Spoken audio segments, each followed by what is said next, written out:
3.5 കോടി കേരളീയനിൽ 1 കോടിയിലധികം വരുന്ന മുസ്ലിങ്ങളുടെ ധാർമ്മിക നിലവാരം എന്താണ്? എപ്പോഴെങ്കിലും പരിശോധിച്ചിട്ടുണ്ടോ? എപ്പോഴെങ്കിലും പരിശോധിച്ചിട്ടുണ്ടോ? എന്താ നമ്മുടെ ധാർമ്മിക നിലവാരം? നമ്മുടെ കല്യാണത്തെ പോലെ വഷളായ ഒരു കല്യാണം ഒരൊറ്റ ഹൈന്ദവന്റെ വീട്ടിലും ഇത്ര ചീപ്പായ കല്യാണം മുസൽമാന്റെ കല്യാണം പോലെ നടക്കണേയില്ല. സമ്മതിച്ചോ? തെളിവോട് നേരത്തു ഞാൻ ആയിരക്കണക്കിന് വീഡിയോകളിട്ട് ഞങ്ങൾക്ക് ബോധ്യപ്പെടുത്തി തരും. ഇത്ര മ്ലേച്ഛമായ കല്യാണം മുസൽമാന്റെ വീട്ടിൽ നടക്കുന്നു. എന്താ കാരണം? പണ്ഡിതധർമ്മം നിർവഹിക്കാത്തത് കൊണ്ടാണ്. ഞാൻ കുറ്റപ്പെടുത്തിയ ഉസ്താദുമാരെയാണ്, മൗലവിമാരെയാണ്, സംഘടനയുടെ നേതാക്കന്മാരെയാണ്. എന്നോട് പൊറുക്കണം എല്ലാരും. എന്താ കാരണം? അവനവന്റെ ജീവിതത്തിൽ കൊണ്ടുവരാത്തതാ പ്രസംഗിക്കുക. അതുകൊണ്ട് തന്നെ ലോകം നന്നായില്ല. മഹാനായ ഇബ്നു അബ്ബാസ് റളിയല്ലാഹു അടുത്ത് വന്നിട്ട് ഒരാൾ പറഞ്ഞു, ഞാൻ ജനങ്ങളെ നന്നാക്കാൻ പ്രസംഗിക്കാൻ പോവുകയാണ്. അപ്പൊ അദ്ദേഹം ഒരു ഖുർആന്റെ വചനം ചോദിച്ചിട്ട് ഇത് നടപ്പാക്കാൻ പറ്റുമോ എന്ന് ചോദിച്ചു. അതേതാ? അത്തഅ്മുറൂന അന്നാസ ബിൽ ബിർരി വതൻസൗന അൻഫുസകും വഅൻതും തത്ലൂനൽ കിതാബ് അഫലാ തഅഖിലൂൻ. സൂറത്ത് ബഖറ 2-ാം അധ്യായം 44.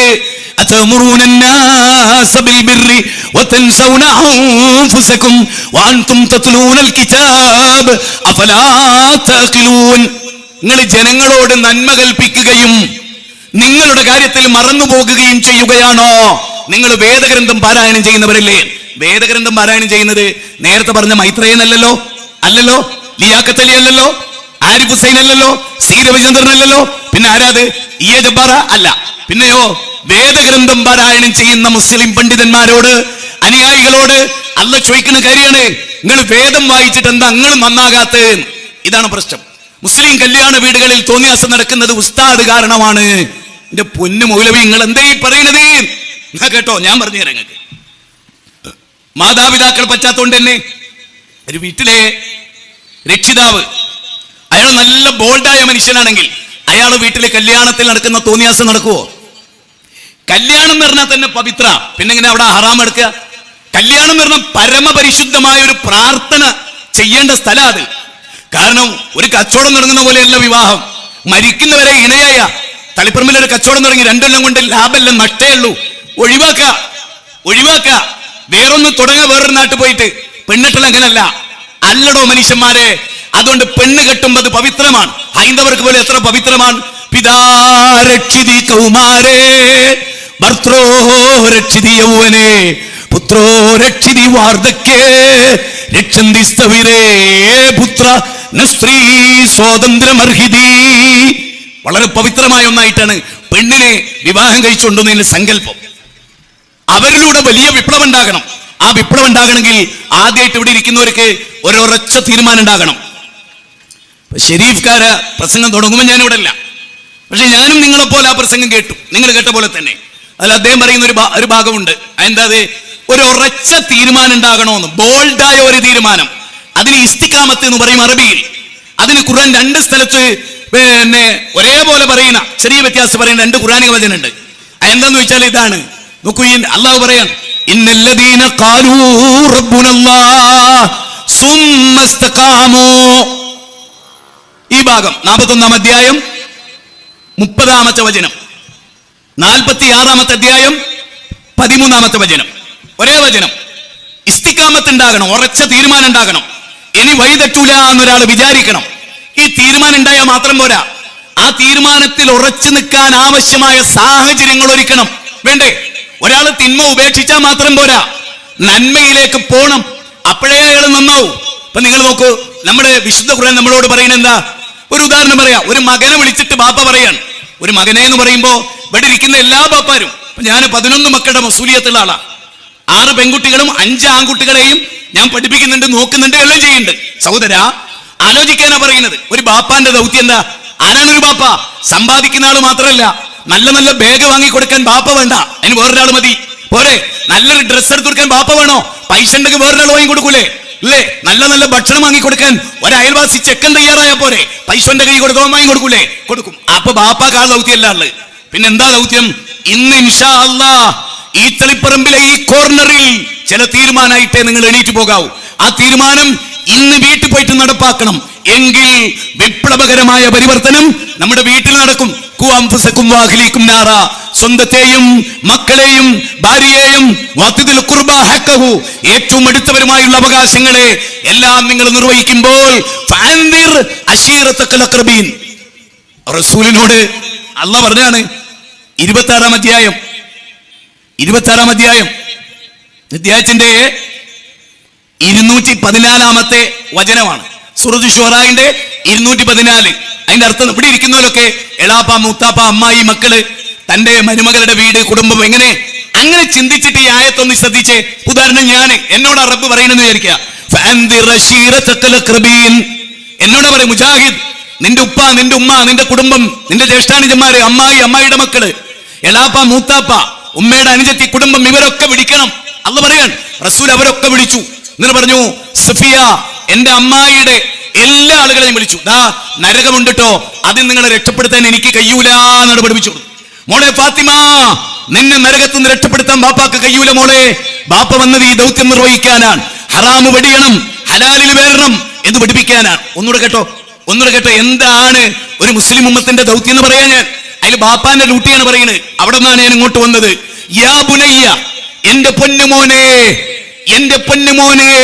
ഒന്നാമത്തെ ഈ പൊന്നുമോനെ എന്ന് വിളിക്കുന്നത് സ്വന്തം മക്കളെ പൊന്നുമോനെ എന്ന് വിളിക്കാറില്ല. ഹമുക്കേന്നും പണ്ടാരേന്നും കുരുപ്പേന്നും ബാപ്പ വിളിക്കുന്നത് അങ്ങനെയാ. എട്ടങ്ങേറ്, ഇജൊന്ന് ചത്താ മതിയായിരുന്നു എന്ന് പറയുന്ന ബാപ്പാക്ക് മോനെ നന്നാക്കാൻ കഴിയില്ല. 10 വയസ്സിന് താഴെയുള്ള കുട്ടീനെ വിളിക്കുന്ന 10 വയസ്സിന്റെ താഴെയുള്ളപ്പോഴേ പറയണം. 3-ാമത്തെ വയസ്സ് പറയണം. അൽഫിത്ര അതിനുണ്ടാക്കിയത് 6-ാമത്തെ വയസ്സും 7-ാം വയസ്സും ആകുമ്പോഴേക്ക് കുട്ടിയുടെ വെള്ള പേപ്പറിൽ നന്മ മാത്രം എഴുതപ്പെടണം. മനസ്സിലായോ? അതിനാണ് ഇവിടെ പറയുന്നത്, യാ ബുനയ്യ, എന്റെ പൊന്നു മോനെ, ശിർക്ക് ചെയ്യരുതേ മോനെ. ഈ പ്രപഞ്ചത്തെ സൃഷ്ടിച്ചൊരു നാഥനുണ്ട് മോനെ. ഷെമ്മ ഇസ്രായേല അഡോണ എലോഹിൻ അഡോണ യഹ്. അല്ലെ മാർക്കോസിന്റെ 12-ാം അധ്യായം 29-ാമത്തെ വചനം. ത്വമേകം ശരണ്യം ത്വമേകം വരണ്യം ത്വമേകം ജഗത്കർത്തൃ ത്വമേകം വരണ്യം പറഞ്ഞു കൊടുക്കാണ്. ദൈവ ഏകനാണ്. അന്തം തമാ പ്രവിശന്തിയേ സംഭൂത്യമുപാസതേ തദോ ഭൂജഗീപതേ യഹ് സംഭൂത്യമൃതഃ. ഈശാവാസ്യോപനിഷത്ത് 12-ാമത്തെ ശ്ലോകം. സൃഷ്ടിപൂജ പാടില്ല. ബാപ്പ മകനെ ഒന്നാമതായി പഠിപ്പിക്കേണ്ടത്, അച്ഛൻ മകനെ ഒന്നാമതായി പഠിപ്പിക്കേണ്ടത് ഏകം സദ്ബഹുദാ വിപ്രാവദന്തി എന്ന ആശയമാണ്. അതെ, ആ ആശയം ഹിരണ്യഗർഭഃ സമവർത്തദാഗ്രേ ഭൂതസ്യ ജാതപതിരേക ആസീത് സദാധാര പൃഥിവീം ദ്യാമുദേവായ കശ്മൈ ദേവായ ഹവിഷാവിദേമാം. ആകാശഭൂമികളെ സൃഷ്ടിച്ചൊരു ദൈവമുണ്ട് മോനെ. അല്ലെ, ഋഗ്വേദം 10-ാം മണ്ഡലം 121-ാമത്തെ സൂക്തം 1-ാമത്തെ റിക്കിൽ ഏക ദൈവത്തെ കുറിച്ച് പറയുന്നു. കുട്ടിയുടെ ഹൃദയത്തിൽ ഏകദൈവ വിശ്വാസം ഉണ്ടാവണം. മുഹമ്മദ് നബി 13 കൊല്ലക്കാലം ആയിഷ ബീവി. സ്ത്രീകളെ പ്രത്യേകം ശ്രദ്ധിച്ചോ, സഹോദരങ്ങളെ പ്രത്യേകം നോട്ട് ചെയ്തോ, സംഘടനകളെ പ്രത്യേകം എഴുതിക്കോ, സംഘടനയിലെ നേതാക്കന്മാരെ പ്രത്യേകം ശ്രദ്ധിച്ചോളൂ. ഇവിടെ ബഹുദൈവത്വ വിശ്വാസത്തിൽ നിന്ന് ആയിഷ ബീവി പറയട്ടോ, കള്ളു കുടിക്കരുത് എന്നാണ് പ്രവാചകൻ മക്കയിൽ വന്ന ഉടനെ പ്രസംഗിച്ചിരുന്നതെങ്കിൽ. ഒന്നുകൂടി നോട്ട് ചെയ്തേ. നബി സല്ലല്ലാഹു അലൈഹി വസല്ലം 40-ാമത്തെ വയസ്സിൽ വന്ന് കള്ളുടിക്കരുത് എന്നാ പറഞ്ഞെങ്കിൽ ആയിഷ ബീവി പറയാൻ ഒറ്റ കുട്ടിയും കള്ള് മാറ്റുമായിരുന്നില്ല. ഒറ്റ കുള്ളു. അതാണല്ലോ ഷെരീഫ്കാരെ പറഞ്ഞൊരു വാചകം കേട്ടില്ലേ, ഇതൊക്കെ ഉണ്ടായിട്ട് ഇവിടെ വർദ്ധിക്കല്ലാതെ കുറയുന്നില്ല. എന്താ കുറയാത്തത്? ഇസ്ലാമിന്റെ ചരിത്രത്തിൽ വർദ്ധിച്ചതിനെ താഴോട്ട് കൊണ്ടിരുന്ന മതാണ് ഇസ്ലാം. ഒരാളുടെ തെമ്മാടിത്ത് എത്ര പേരുണ്ടെങ്കിൽ ആ തെമ്മാടിത്ത് എങ്ങനെ കുറച്ച് സമ്പൂർണനായ ഒരു മനുഷ്യനെ സൃഷ്ടിക്കുക, ആ മഹാപ്രക്രിയ ലോകത്ത് നിർവഹിച്ച ഏക മതേ ഉള്ളൂ. ആർക്കും ഒരു വെറുപ്പും തോന്നരുത്. ഇസ്ലാം ഇന്നും അതേ, നാളെയും അതേ, മറ്റന്നാളും അതേ, ലോകാവസാനിക്കുന്നത് വരെ അതേ. പക്ഷെ അതൊരു ന്യൂനപക്ഷമായിരിക്കും. ലാ തസാലു തായിഫത്തും മിൻ ഉമ്മത്തി ളാഹിരീന അലൽ ഹഖ്. സത്യത്തിൽ ഉറച്ചിക്കൊരു ന്യൂനപക്ഷം. കേരളത്തിൽ വിസ്ഡം ഇസ്ലാമിക് ഓർഗനൈസേഷൻ. സങ്കടമുണ്ടോ? സങ്കടപ്പെട്ടൊരു കാര്യമില്ല. പച്ചസത്യത്തെ പറയാൻ പറ്റും. മനുഷ്യ ജീവിതത്തിന്റെ സകല മണ്ഡലങ്ങളിലും ഇന്ന് ടച്ച് ചെയ്യുന്ന ഏക സംഘടന വിസ്ഡം ഇസ്ലാമിക് ഓർഗനൈസേഷൻ. ആർക്കും സംശയമില്ല, ആർക്കില്ല. ഇല്ല, ഞാനത് ഇങ്ങനെ പറയുന്നത് എന്തിനാണ്? ഇവിടെ പ്രവർത്തിക്കുന്നവർ ശരിക്കും പ്രവർത്തിക്കുന്നില്ല. അതുകൊണ്ട് മനുഷ്യർ നന്നാകുന്നില്ല. മനുഷ്യർ നല്ലവരായിരുന്നു, അവർ കേടിടാൻ ഒരുപാട് കാരണമുണ്ട്. ആ കാരണം എന്താന്ന് പരിശോധിക്ക്, എന്നിട്ട് ട്രീറ്റ് ചെയ്യൂ ഗൗരവമായി.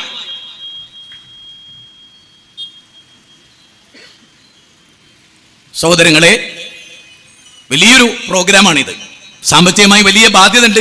എല്ലാവരും മനസ്സറിഞ്ഞ് കടണ്ടാകരുത്. ഈ പരിപാടി നടത്തിയിട്ട് സംഘാടകരുടെ പോക്കറ്റിൽ കടണ്ടാകരുത്. എല്ലാവരും അതിൽ കൊടുക്കുക.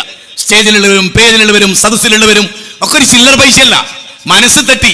അല്ലദീന യുൻഫിഖൂന ഫിസ്സറാഇ വദ്ദറാ, ചെലവഴിക്കുക ഉള്ളപ്പോഴും ഇല്ലാത്തപ്പോഴും.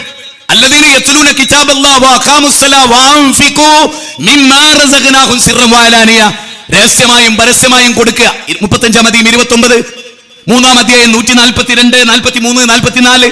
മനസ്സറിഞ്ഞു കൊടുക്കുക, എല്ലാവരും കൊടുക്കുക, സ്ത്രീകളും. ശരി, പറഞ്ഞ വാചകം ഞാൻ പൂർത്തീകരിക്കാണ്.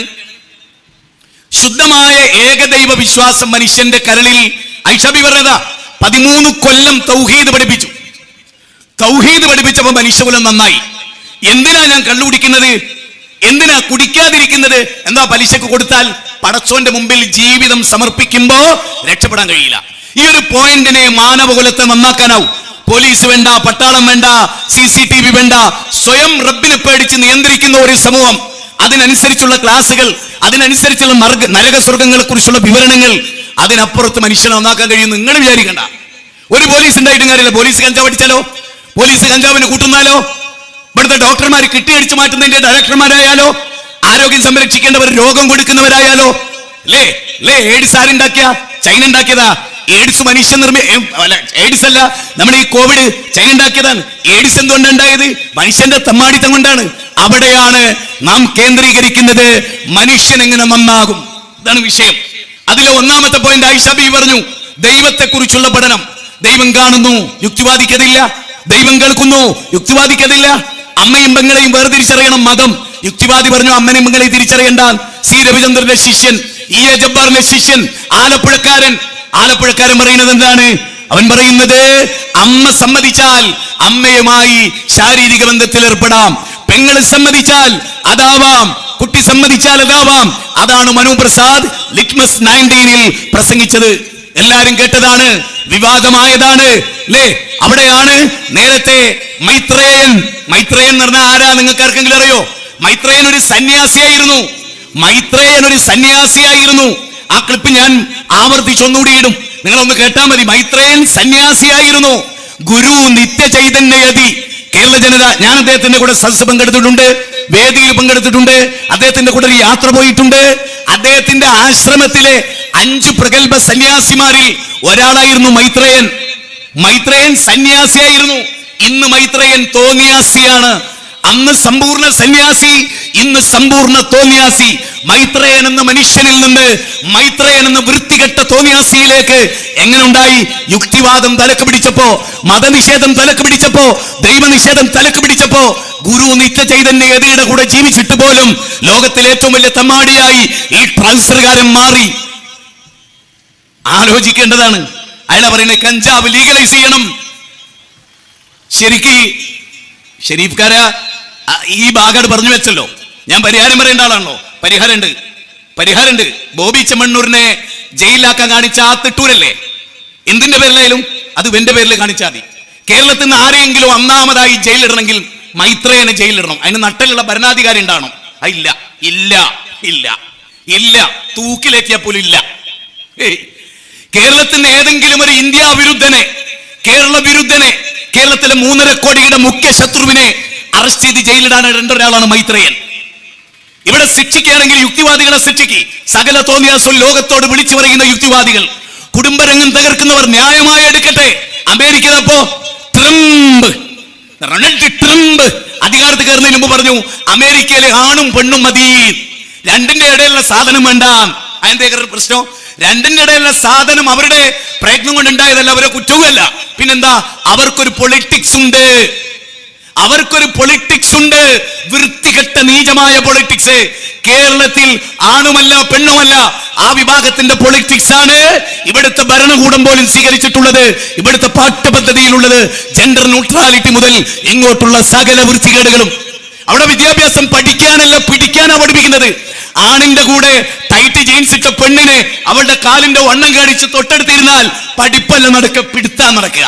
എന്നിട്ടും എന്തുകൊണ്ട് ഈ വിദ്യാഭ്യാസം ഇങ്ങനെയായി? ആർക്കാ പങ്ക്? ബ്രിട്ടീഷുകാരെ കെട്ടുകെട്ടിച്ചവരാ നമ്മള്. പക്ഷെ സ്വന്തം രാജ്യത്തെ നശിപ്പിക്കുന്ന, ആ രാജ്യത്ത് പറഞ്ഞ ആസുര വിത്തുകളെ കാണാതെ പോകുന്നത് എങ്ങനെ? ഈ രാജ്യത്തിന്റെ ഉള്ളിൽ നിന്നുകൊണ്ട് ഈ രാജ്യത്തൊക്കെ തകർക്കുന്ന മാഫിയ സംഘങ്ങളെ അധികാരികൾ പാലൂട്ടി വളർത്തുന്നുവെങ്കിൽ ആരാണ് ഇവിടെ പ്രശ്നം? ولتكن منكم أمة يدعون إلى الخير يأمرون بالمعروف وينهون عن المنكر وتؤمنون بالله ولتكن منكم أمة يدعون إلى الخير يأمرون بالمعروف الذين يتبعون الرسول النبي الأمي الذي يجدونه مكتوبا عندهم في التوراة والإنجيل يأمرهم بالمعروف وينهاهم عن المنكر. ഇതിന്റെ അർത്ഥം എന്താ അറിയുന്നത്? നിങ്ങളുടെ കൂട്ടത്തിൽ നിന്ന് മുസ്ലിങ്ങളെ നമ്മളെ പറ്റിയ SSFകാരെ, SKSSFകാരെ, പോപ്പുലർ ഫണ്ടുകാരെ, ഇന്ത്യൻ യൂണിയൻ മുസ്ലിം ലീഗിന്റെ യൂത്തിനോടാണ് ഞാൻ പറയുന്നത്. നമ്മളെ പറ്റി അല്ല പറയുന്നത് എന്താ അറിയോ? നിങ്ങൾ നന്മ കൽപ്പിക്കുന്നവരും തിന്മ വിരോധിക്കുന്നവരുമാകണം. നിങ്ങൾ തിന്മയുടെ ആളുകളാകരുത്. ഒരു ഇന്ത്യൻ യൂണിയൻ മുസ്ലിം ലീഗിന്റെ പ്രവർത്തകന് കഞ്ചാവ് കഴിക്കുന്നവനാകരുത്, മദ്യപിക്കുന്നവനാകരുത്, DJ പാർട്ടിയിൽ പങ്കെടുക്കുന്നവനാകരുത്, ആണും പെണ്ണും ഇടകലർന്ന തോന്നിയാസത്തിൽ പങ്കാളിയാകരുത്, ഒരു മുജാഹിദുകാരനാവരുത്, ഒരു SKSSFകാരനാകരുത്. ലോകത്തിൽ മാതൃക കാണിക്കേണ്ടവരാ നമ്മൾ. അതുകൊണ്ടാണ് ഖുർആൻ പ്രവാചകനോട് പറഞ്ഞത്, അങ്ങ് ദേവത്തെ നടത്തിക്കോളൂ, കുഴപ്പമില്ല, പക്ഷേ യാ അയ്യുഹൻ നബിയ്യു, ഏ നബിയേ, ഇന്നാ അർസൽനാക ഷാഹിദാ, അങ്ങ് മാതൃകയാണ് കേട്ടോ. വയല് പറഞ്ഞാൽ പോരാ, അങ്ങ് മാതൃകയാണ് കേട്ടോ. ഷാഹിദൻ മുബശ്ശിറൻ വനദീറാ, നരകത്തെ കുറിച്ച് താക്കീത് കൊടുക്കണം കേട്ടോ, സ്വർഗത്തെ കുറിച്ച് സന്തോഷ വാർത്ത. വദാഇയൻ ഇലല്ലാഹ്, വദാഇയൻ ഇലല്ലാഹ് ബിഇذനി വസിറാജൻ മുനീറാ. ഖുർആൻ ഭാഷയുടെ ശക്തി എന്താ നിങ്ങൾ വിചാരിച്ച്? QHLS-ൽ വരണമെന്ന് അറിയും, പോയോ? സ്വന്തം വീടിനെ പറ്റി അല്ല പറഞ്ഞപ്പോ എന്താ പറഞ്ഞത്? 33-ാം അധ്യായം സൂറത്ത് അഹ്സാബ് 33-ാം അധ്യായം സൂറത്ത് അഹ്സാബ് 34. അതിലെന്താ പറയുന്നറിയോ? ബഷീറെ, നിന്റെ വീട്ടിൽ വെച്ച് ഖുർആനും ഹദീസും നീ പാരായണം ചെയ്യണം. നീയും നിന്റെ ഭാര്യയും മക്കളും അത് ഓർക്കണം. അത് ഓർത്തുകൊണ്ടായിരിക്കണം വീട്ടിലെ ബെഡ്റൂമിൽ ഇരിക്കേണ്ടത്. ആണോ? യൂട്യൂബിലെ, ഫേസ്ബുക്കിലെ, അതുപോലെ ഇൻസ്റ്റാഗ്രാമിലെ സകലമാന പോൺ സൈറ്റിലെയും വൃത്തികേട് ഓർത്ത്, ആ പെണ്ണിന്റെ അംഗലാവണ്യം ഓർത്ത്, തളിപ്പറമ്പിലെ വലിയൊരു ഷോപ്പ് ഉദ്ഘാടനം ചെയ്യാൻ വന്ന മുന്നും പിന്നും മുമ്പി നിൽക്കുന്ന ആ ലോകത്തിലെ വൃത്തികെട്ട മനസ്സിന്റെ ഉടമയെ കണ്ടും തൊട്ടും അവരുടെ കൂടെ നിന്ന് ഫോട്ടോ എടുത്ത് വളരുന്ന ഒരു ജനതയിൽ ഇക്കിളിപ്പെട്ട വികാരങ്ങളില്ലെങ്കിലേ, അതുകൊണ്ട് അവരെ വിമർശിച്ചവരെയല്ല, ഈ യൂത്തിനെ നശിപ്പിക്കാൻ ഇറങ്ങി പുറപ്പെട്ട വൾഗറായ മുത്തുനബി 1400 വർഷങ്ങൾക്ക് മുമ്പ് പറഞ്ഞ ഉടുത്തിട്ടുണ്ടേ ഉടുത്തിട്ടില്ല, അങ്ങനെയുള്ള പെണ്ണുങ്ങളെ നിയന്ത്രിക്കാൻ ആർഷഭാരതത്തിന് സാധിക്കണം. മാറ് തുറന്നിട്ടപ്പോ മാറ് മറക്കൽ സമരം നടത്തിയ ഒരു ജനത ഇന്ന് മാറ് കീറി പ്രദർശിപ്പിക്കാൻ വെമ്പൽ കൊള്ളുന്നുവെങ്കിൽ വളഞ്ഞത് മോന്തായമാണ്. വേലി തിന്നുന്ന വിളയാണ്, വിള തന്നെ വേലി തിന്നുന്ന അവസ്ഥയാണ്. ചങ്ങലക്ക് തന്നെ ഭ്രാന്തെടുത്ത ഘട്ടമാണ്. അറിയാൻ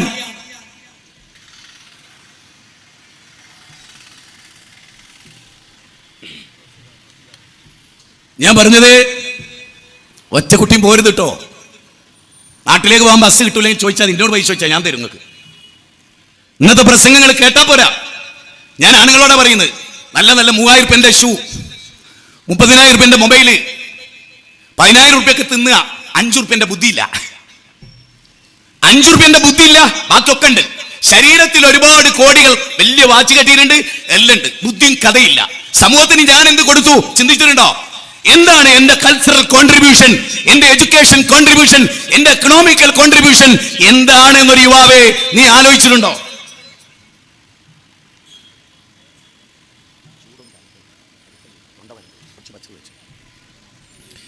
അപ്പൊ ഞാൻ പറഞ്ഞു വന്നത്, വിശുദ്ധ ഖുർആൻ കൃത്യമായിട്ട് പറഞ്ഞു. ഖുർആൻ ഒരു കാര്യം കൂടി പറഞ്ഞു. ഖുർആൻ പറഞ്ഞത്, നബിയെ, അങ്ങ് പ്രസംഗിക്കുന്ന കാര്യത്തിൽ അങ്ങ് മാതൃകയാകണം. നബിയെ, അങ്ങയുടെ വീട് ഇസ്ലാമാകണം. അങ്ങയുടെ ഭാര്യമാരോട് ആദ്യം പറയണം പർദ്ദ ധരിക്കാൻ. അങ്ങയുടെ ഭാര്യമാരോട് പറയണം പുരുഷന്മാരെ നോക്കാതിരിക്കാൻ. വിശ്വാസികളെ, സഹാബികളെ, നിങ്ങളുടെ ഭാര്യമാരായിരിക്കണം ഏറ്റവും മെച്ചപ്പെട്ടവർ.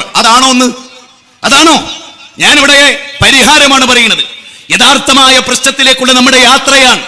നോക്കൂ നിങ്ങൾ, ഒരു പ്രശ്നം ഇവിടെ നിലനിൽക്കുന്നു. അതെന്താണ്?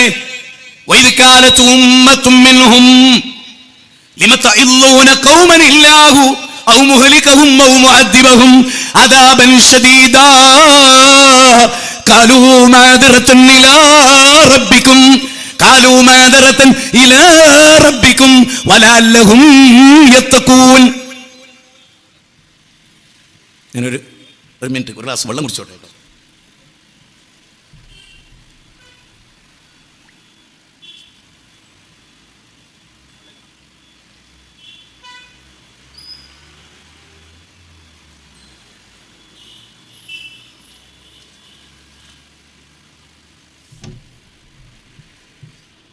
ഈ ഖുർആന്റെ വചനങ്ങൾ മറക്കരുത്. ഈ ഖുർആനിന്റെ വചനം 7-ാം അധ്യായം സൂറത്ത് ആറാഫിലെ 164, 165, 166 വചനാണ്. എന്താ അറിയോ അതിന്റെ അർത്ഥം? അള്ളാഹു ഒരു കാര്യം ഹറാമാക്കി, യൗമുസ്സബത്തിന്റെ അന്ന് മീൻ പിടിക്കരുത് എന്ന്. കടലിൽ നിന്ന് ശനിയാഴ്ച മീൻ പിടിക്കരുത് എന്ന് ജൂതന്മാരോട് മുസ്ലിങ്ങൾക്ക് വെള്ളിയാഴ്ച ജുമയുള്ള പോലെ അവരുടെ ജുമയായിരുന്നു ശനിയാഴ്ച. അള്ളാഹ് അവർക്ക് ഹറാമാക്കിയത്. പക്ഷെ അള്ളാഹ് അവർക്കൊരു പരീക്ഷണം വെച്ചു. അന്നാണ് ഏറ്റവും കൂടുതൽ മത്സ്യം കിട്ടുക. അപ്പൊ ആ ഏറ്റവും കൂടുതൽ മത്സ്യം കിട്ടുന്ന ദിവസമാണ് പടച്ചോൻ വിലക്കിയത്. അതൊരു പരീക്ഷണമാണ്. മനുഷ്യനെങ്ങനെ നിയന്ത്രിച്ച് കൺട്രോൾ വരുത്തുകയാണ് ഇസ്ലാം. അപ്പോ അവര് ശനിയാഴ്ച മീൻ പിടിച്ചുകൊണ്ടേയിരുന്നു. അത് ഹറാമാണ്, പാപമാണ്. അപ്പൊ അവിടെ ഒരു കൂട്ടർ അവരെ എതിർത്തതേയില്ല. പക്ഷെ അവരാ തെറ്റ് ചെയ്തില്ല. ഇപ്പൊ തളിപ്പറമ്പില് തിന്മ അവിടെ നടക്കുന്നുണ്ട്. പക്ഷെ ആ തിന്മയിലൊന്നും ഒരു പറ്റ യുവാക്കളില്ല. പക്ഷേ ആ യുവാക്കൾ ഈ തിന്മക്കെതിരെ ശബ്ദിക്കുന്നില്ല, അവരുടെ നന്മ മറ്റവർക്ക് പകർന്നു കൊടുക്കണില്ല. ശരിക്കും ചിന്തിച്ചു കൊള്ളണം കേട്ടോ. ഇന്ന് വേറൊരു ടീം അവർ ന്യൂനപക്ഷമാണ്, ഇന്ന് വിഷ്ടത്തെ പോലെ. ആ ന്യൂനപക്ഷത്തിന്റെ പ്രത്യേകത എന്താ? അവർ ഈ ജനങ്ങളോട് പറയും, ഇത് തമ്മാടിതാട്ടോ, ഇത് ഹറാമാണ്. അവർ നിരന്തരം വീട്ടിൽ കയറിയിട്ടും നാട്ടിലും കടയിലും അങ്ങാടിയിലും നാൽക്കവരയിലും മജന്നായിലും അതെ ഉഖാലയിലും ദുൽമജാസിലും അതുപോലെ മൂസ അലൈഹിസ്സലാം ഉത്സവച്ചന്തയിലും ഇബ്രാഹിം നബി രാജകൊട്ടാരത്തിലും മൂസ അലൈഹിസ്സലാം രാജകൊട്ടാരത്തിലും എല്ലാം കയറി ഇറങ്ങി പറഞ്ഞൊരു കാര്യല്ലേ. അതവർ പറഞ്ഞപ്പോ ഞാൻ നേരത്തെ പറഞ്ഞ യുവാക്കളില്ലേ തളിപ്പറമ്പിലെ, തെറ്റ് ചെയ്യൂല, പക്ഷെ തെറ്റ് ചെയ്യുന്നവരെ എതിർക്കൂല. ഓരെന്താ ചെയ്തോട്ടെ, ഇത് ഇന്ത്യയല്ലേ എന്ന് വിചാരിച്ചാൽ അതിനെപ്പറ്റിയാണ് ഖുർആൻ പറയുന്നത്. അപ്പോ എതിർക്കാൻ വന്ന വിഷ്ടത്തോട് ചില ആളുകൾ, പ്രസ്ഥാനത്തിന്റെ പേരൊന്നും ഞാൻ പറയില്ല, എനിക്ക് അനുഭവം, എന്തിനാ ബാൽശ്ശേരി നിങ്ങൾ ഇങ്ങനെ, എന്നിട്ട് ഇങ്ങനെയും കൂടി പറയുന്നുണ്ട്, നിങ്ങൾ ദർഗക്കെതിരെ പറഞ്ഞുകൊണ്ടാണ് ദർഗാ വ്യവസായം വർദ്ധിച്ചതെന്നും കൂടി പറഞ്ഞു കളഞ്ഞു. ആ പ്രസ്ഥാനം രാഷ്ട്രീയത്തിന് പ്രാധാന്യം കൊടുക്കുന്ന ഒരു പ്രസ്ഥാനം. അപ്പൊ നിങ്ങൾക്ക് മനസ്സിലായി അതാരാണ്. ഇനി ഞാൻ പറയണ്ടല്ലോ, വേണ്ട, അത്ര മതി, അത്ര മതി. അവരെന്താ പറയുന്നത്? അവർ ചോദിക്കുന്ന ഒരു ചോദ്യമുണ്ട്, അല്ല ഈ കൗമയും ചെയ്യുന്ന ശിർക്കാന്നുള്ളതിൽ ഞങ്ങൾക്ക് എതിരെ അഭിപ്രായമില്ല. ഓരോ അള്ള ശിക്ഷിക്കും, അല്ലെങ്കിൽ അവർക്ക് വലിയ പരീക്ഷണം കൊടുക്കും, അത് അള്ള കൊടുത്തോട്ടെ, നമ്മൾ എന്തിനാ സമൂഹത്തിൽ വെറുതെ പ്രശ്നം ഉണ്ടാക്കുന്നത് എന്ന് അവർ ചോദിച്ചപ്പോ അള്ള പറയാണ്, ഈമാനുള്ള ആളുകൾ, അള്ളാഹുവിന്റെ ആളുകൾ, സമൂഹത്തെ സ്നേഹിക്കുന്നവർ, ലോകം നന്നാകണമെന്ന് ആഗ്രഹിക്കുന്ന ന്യൂനപക്ഷല്ലേ, ആ ന്യൂനപക്ഷം അവരോട് പറഞ്ഞ കാര്യം എന്താ അറിയോ?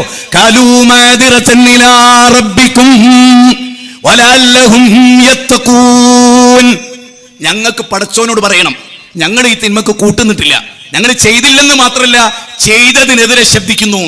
ഇതാണ് തബ്ലീഗ് ജമാഅത്ത് പഠിക്കേണ്ടത്. ഇതാണ് പോപ്പുലർ ഫണ്ട് പഠിക്കേണ്ടത്. എന്ത് തിന്മ ഏതാണ്? നമ്മൾ ഏതെങ്കിലും ഒരു ഫീൽഡിലല്ല, എല്ലാത്തിലും നിങ്ങൾ വിസ്തത്തെ ആലോചിക്കുക. വിസ്തം കൈവെക്കാത്ത ഒരൊറ്റ മേഖലയും മനുഷ്യ ജീവിതത്തിന്റെ സകല മണ്ഡലങ്ങളിലും വിസ്തം കൈവെക്കുന്നു. കാരണം ഇസ്ലാം അങ്ങനെ കൈവച്ചു, സമൂഹത്തിന്റെ പരിവർത്തനത്തെ കൊതിച്ചു. ഞാൻ പറയുന്നു, ഒന്നുകൂടെ ശ്രദ്ധിച്ചു നോക്കേ, എന്താ അവിടെ പ്രശ്നം? തിന്മ അങ്കൂരമിടെ എതിർക്കാനാളില്ല, പിന്നെ എങ്ങനെ നന്നാവും? ഞാൻ ഒന്നുകൂടെ ചോദിച്ചോട്ടെ, നമ്മളിപ്പോ കോവിഡ് വന്നല്ലോ, സിമ്പിൾ ഉദാഹരണം. ഈ കോവിഡ് വന്ന സമയത്ത് നമ്മൾ മാസ്ക് ധരിച്ചില്ലേ, പ്രൊട്ടക്ഷൻ അല്ലേ, കൈ കഴുകിയില്ലേ, സോപ്പ് ഉപയോഗിച്ചില്ലേ, നമ്മൾ ക്വാറന്റൈനിൽ പ്രവേശിച്ചില്ലേ? ഇതൊക്കെ എന്താണ്? ആ രോഗം പടരാതിരിക്കാനുള്ള ജാഗ്രതയാണ്. വേൾഡ് ഹെൽത്ത് ഓർഗനൈസേഷൻ ചടകുടഞ്ഞു എഴുന്നേറ്റു, രാഷ്ട്രം ഉണർന്നു, പോലീസ് ഡിപ്പാർട്ട്മെന്റ് ഉണർന്നു, കുറെ പോലീസുകാർ മരിച്ചു. എന്താ? ഈ നാട് നന്നാക്കാൻ വേണ്ടിയാണ്. പക്ഷേ ഞാൻ ചോദിക്കട്ടെ, കഞ്ചാവിനെതിരെ ഈ ജാഗ്രത ഉണ്ടായോ?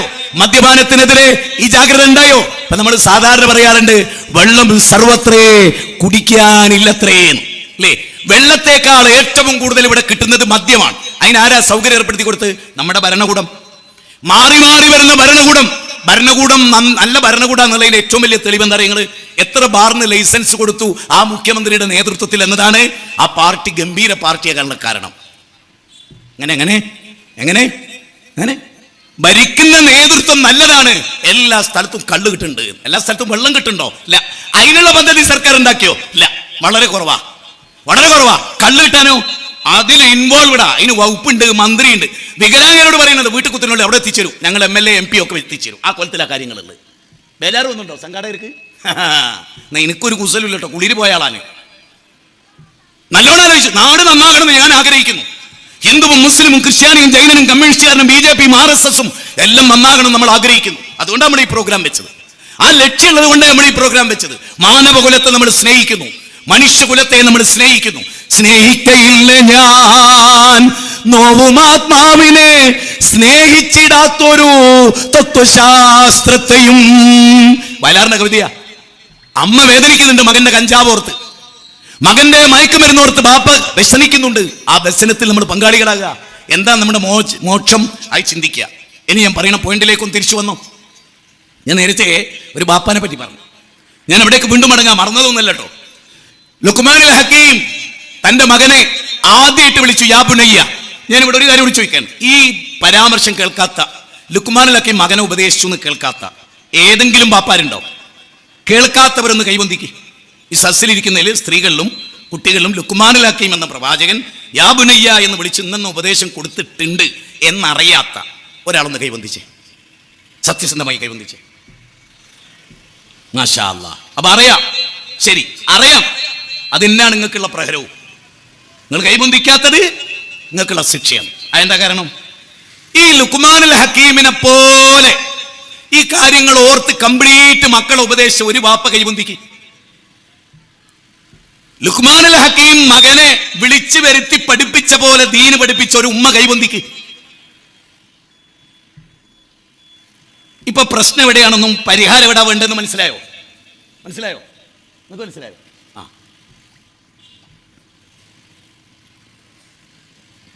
ഇപ്പൊ നിങ്ങൾക്ക് മനസ്സിലാവുണ്ടോ? കുറെ പ്രസംഗിച്ചു പോയിട്ട് കാര്യമില്ല എന്ന് ഉറച്ചു വിശ്വസിക്കുന്ന ഒരാളാണ് ഞാൻ. ഈ ഒരു കൊല്ലം എനിക്ക് രോഗം ബാധിച്ച് കഴിഞ്ഞ റമദാൻ മുതൽ ഈ റമദാനോട് ഞാൻ ഫ്രീ ആവുകയാണ്. ഇനി റമദാൻ വരുമ്പോൾ എന്താണെന്ന് എനിക്കറിയില്ല. സാരമില്ല, ഇവിടുന്ന് ഇങ്ങോട്ട് തളർന്നാലും ഇത് മാത്രം ഉണ്ടെങ്കിൽ കിടന്നാലും തബലക്ക് മൈക്ക് വെച്ച് നിൽക്കുന്ന തൊള്ളയിലേക്ക് ഒരു മൈക്ക് വെച്ചാൽ ഞാനങ്ങ് പഠിക്കുള്ളൂ. ഞാൻ നിങ്ങളോട് പറയുന്നത്, നാട് നന്നാകണം, നഗരം നന്നാവണം, ജനങ്ങൾ നന്നാവണം, ലോകം നന്നാവണം. അതിനുള്ള പണിയാണ് ഞാൻ ഈ പറയുന്നത്. സ്വന്തം വീട്ടിൽ നിന്ന് ആരംഭിക്കാൻ കഴിയണം, വേറൊരാൾക്കും നന്നാക്കാൻ കഴിയില്ല. ഇനി ഒരു വചനം കേട്ടോ, ഒരു മഹായുദ്ധം നടക്കുകയാണ്. ഞാൻ ലുക്മാനുൽ ഹക്കീമിലേക്ക് വീണ്ടും തിരിച്ചു വരട്ടോ. ഈ പോയിന്റ് പറഞ്ഞുകൊണ്ട് ഒരു യുദ്ധം നടക്കുകയാണ്. ശരിക്കും അമുസ്ലിങ്ങൾ ചിന്തിക്കുക.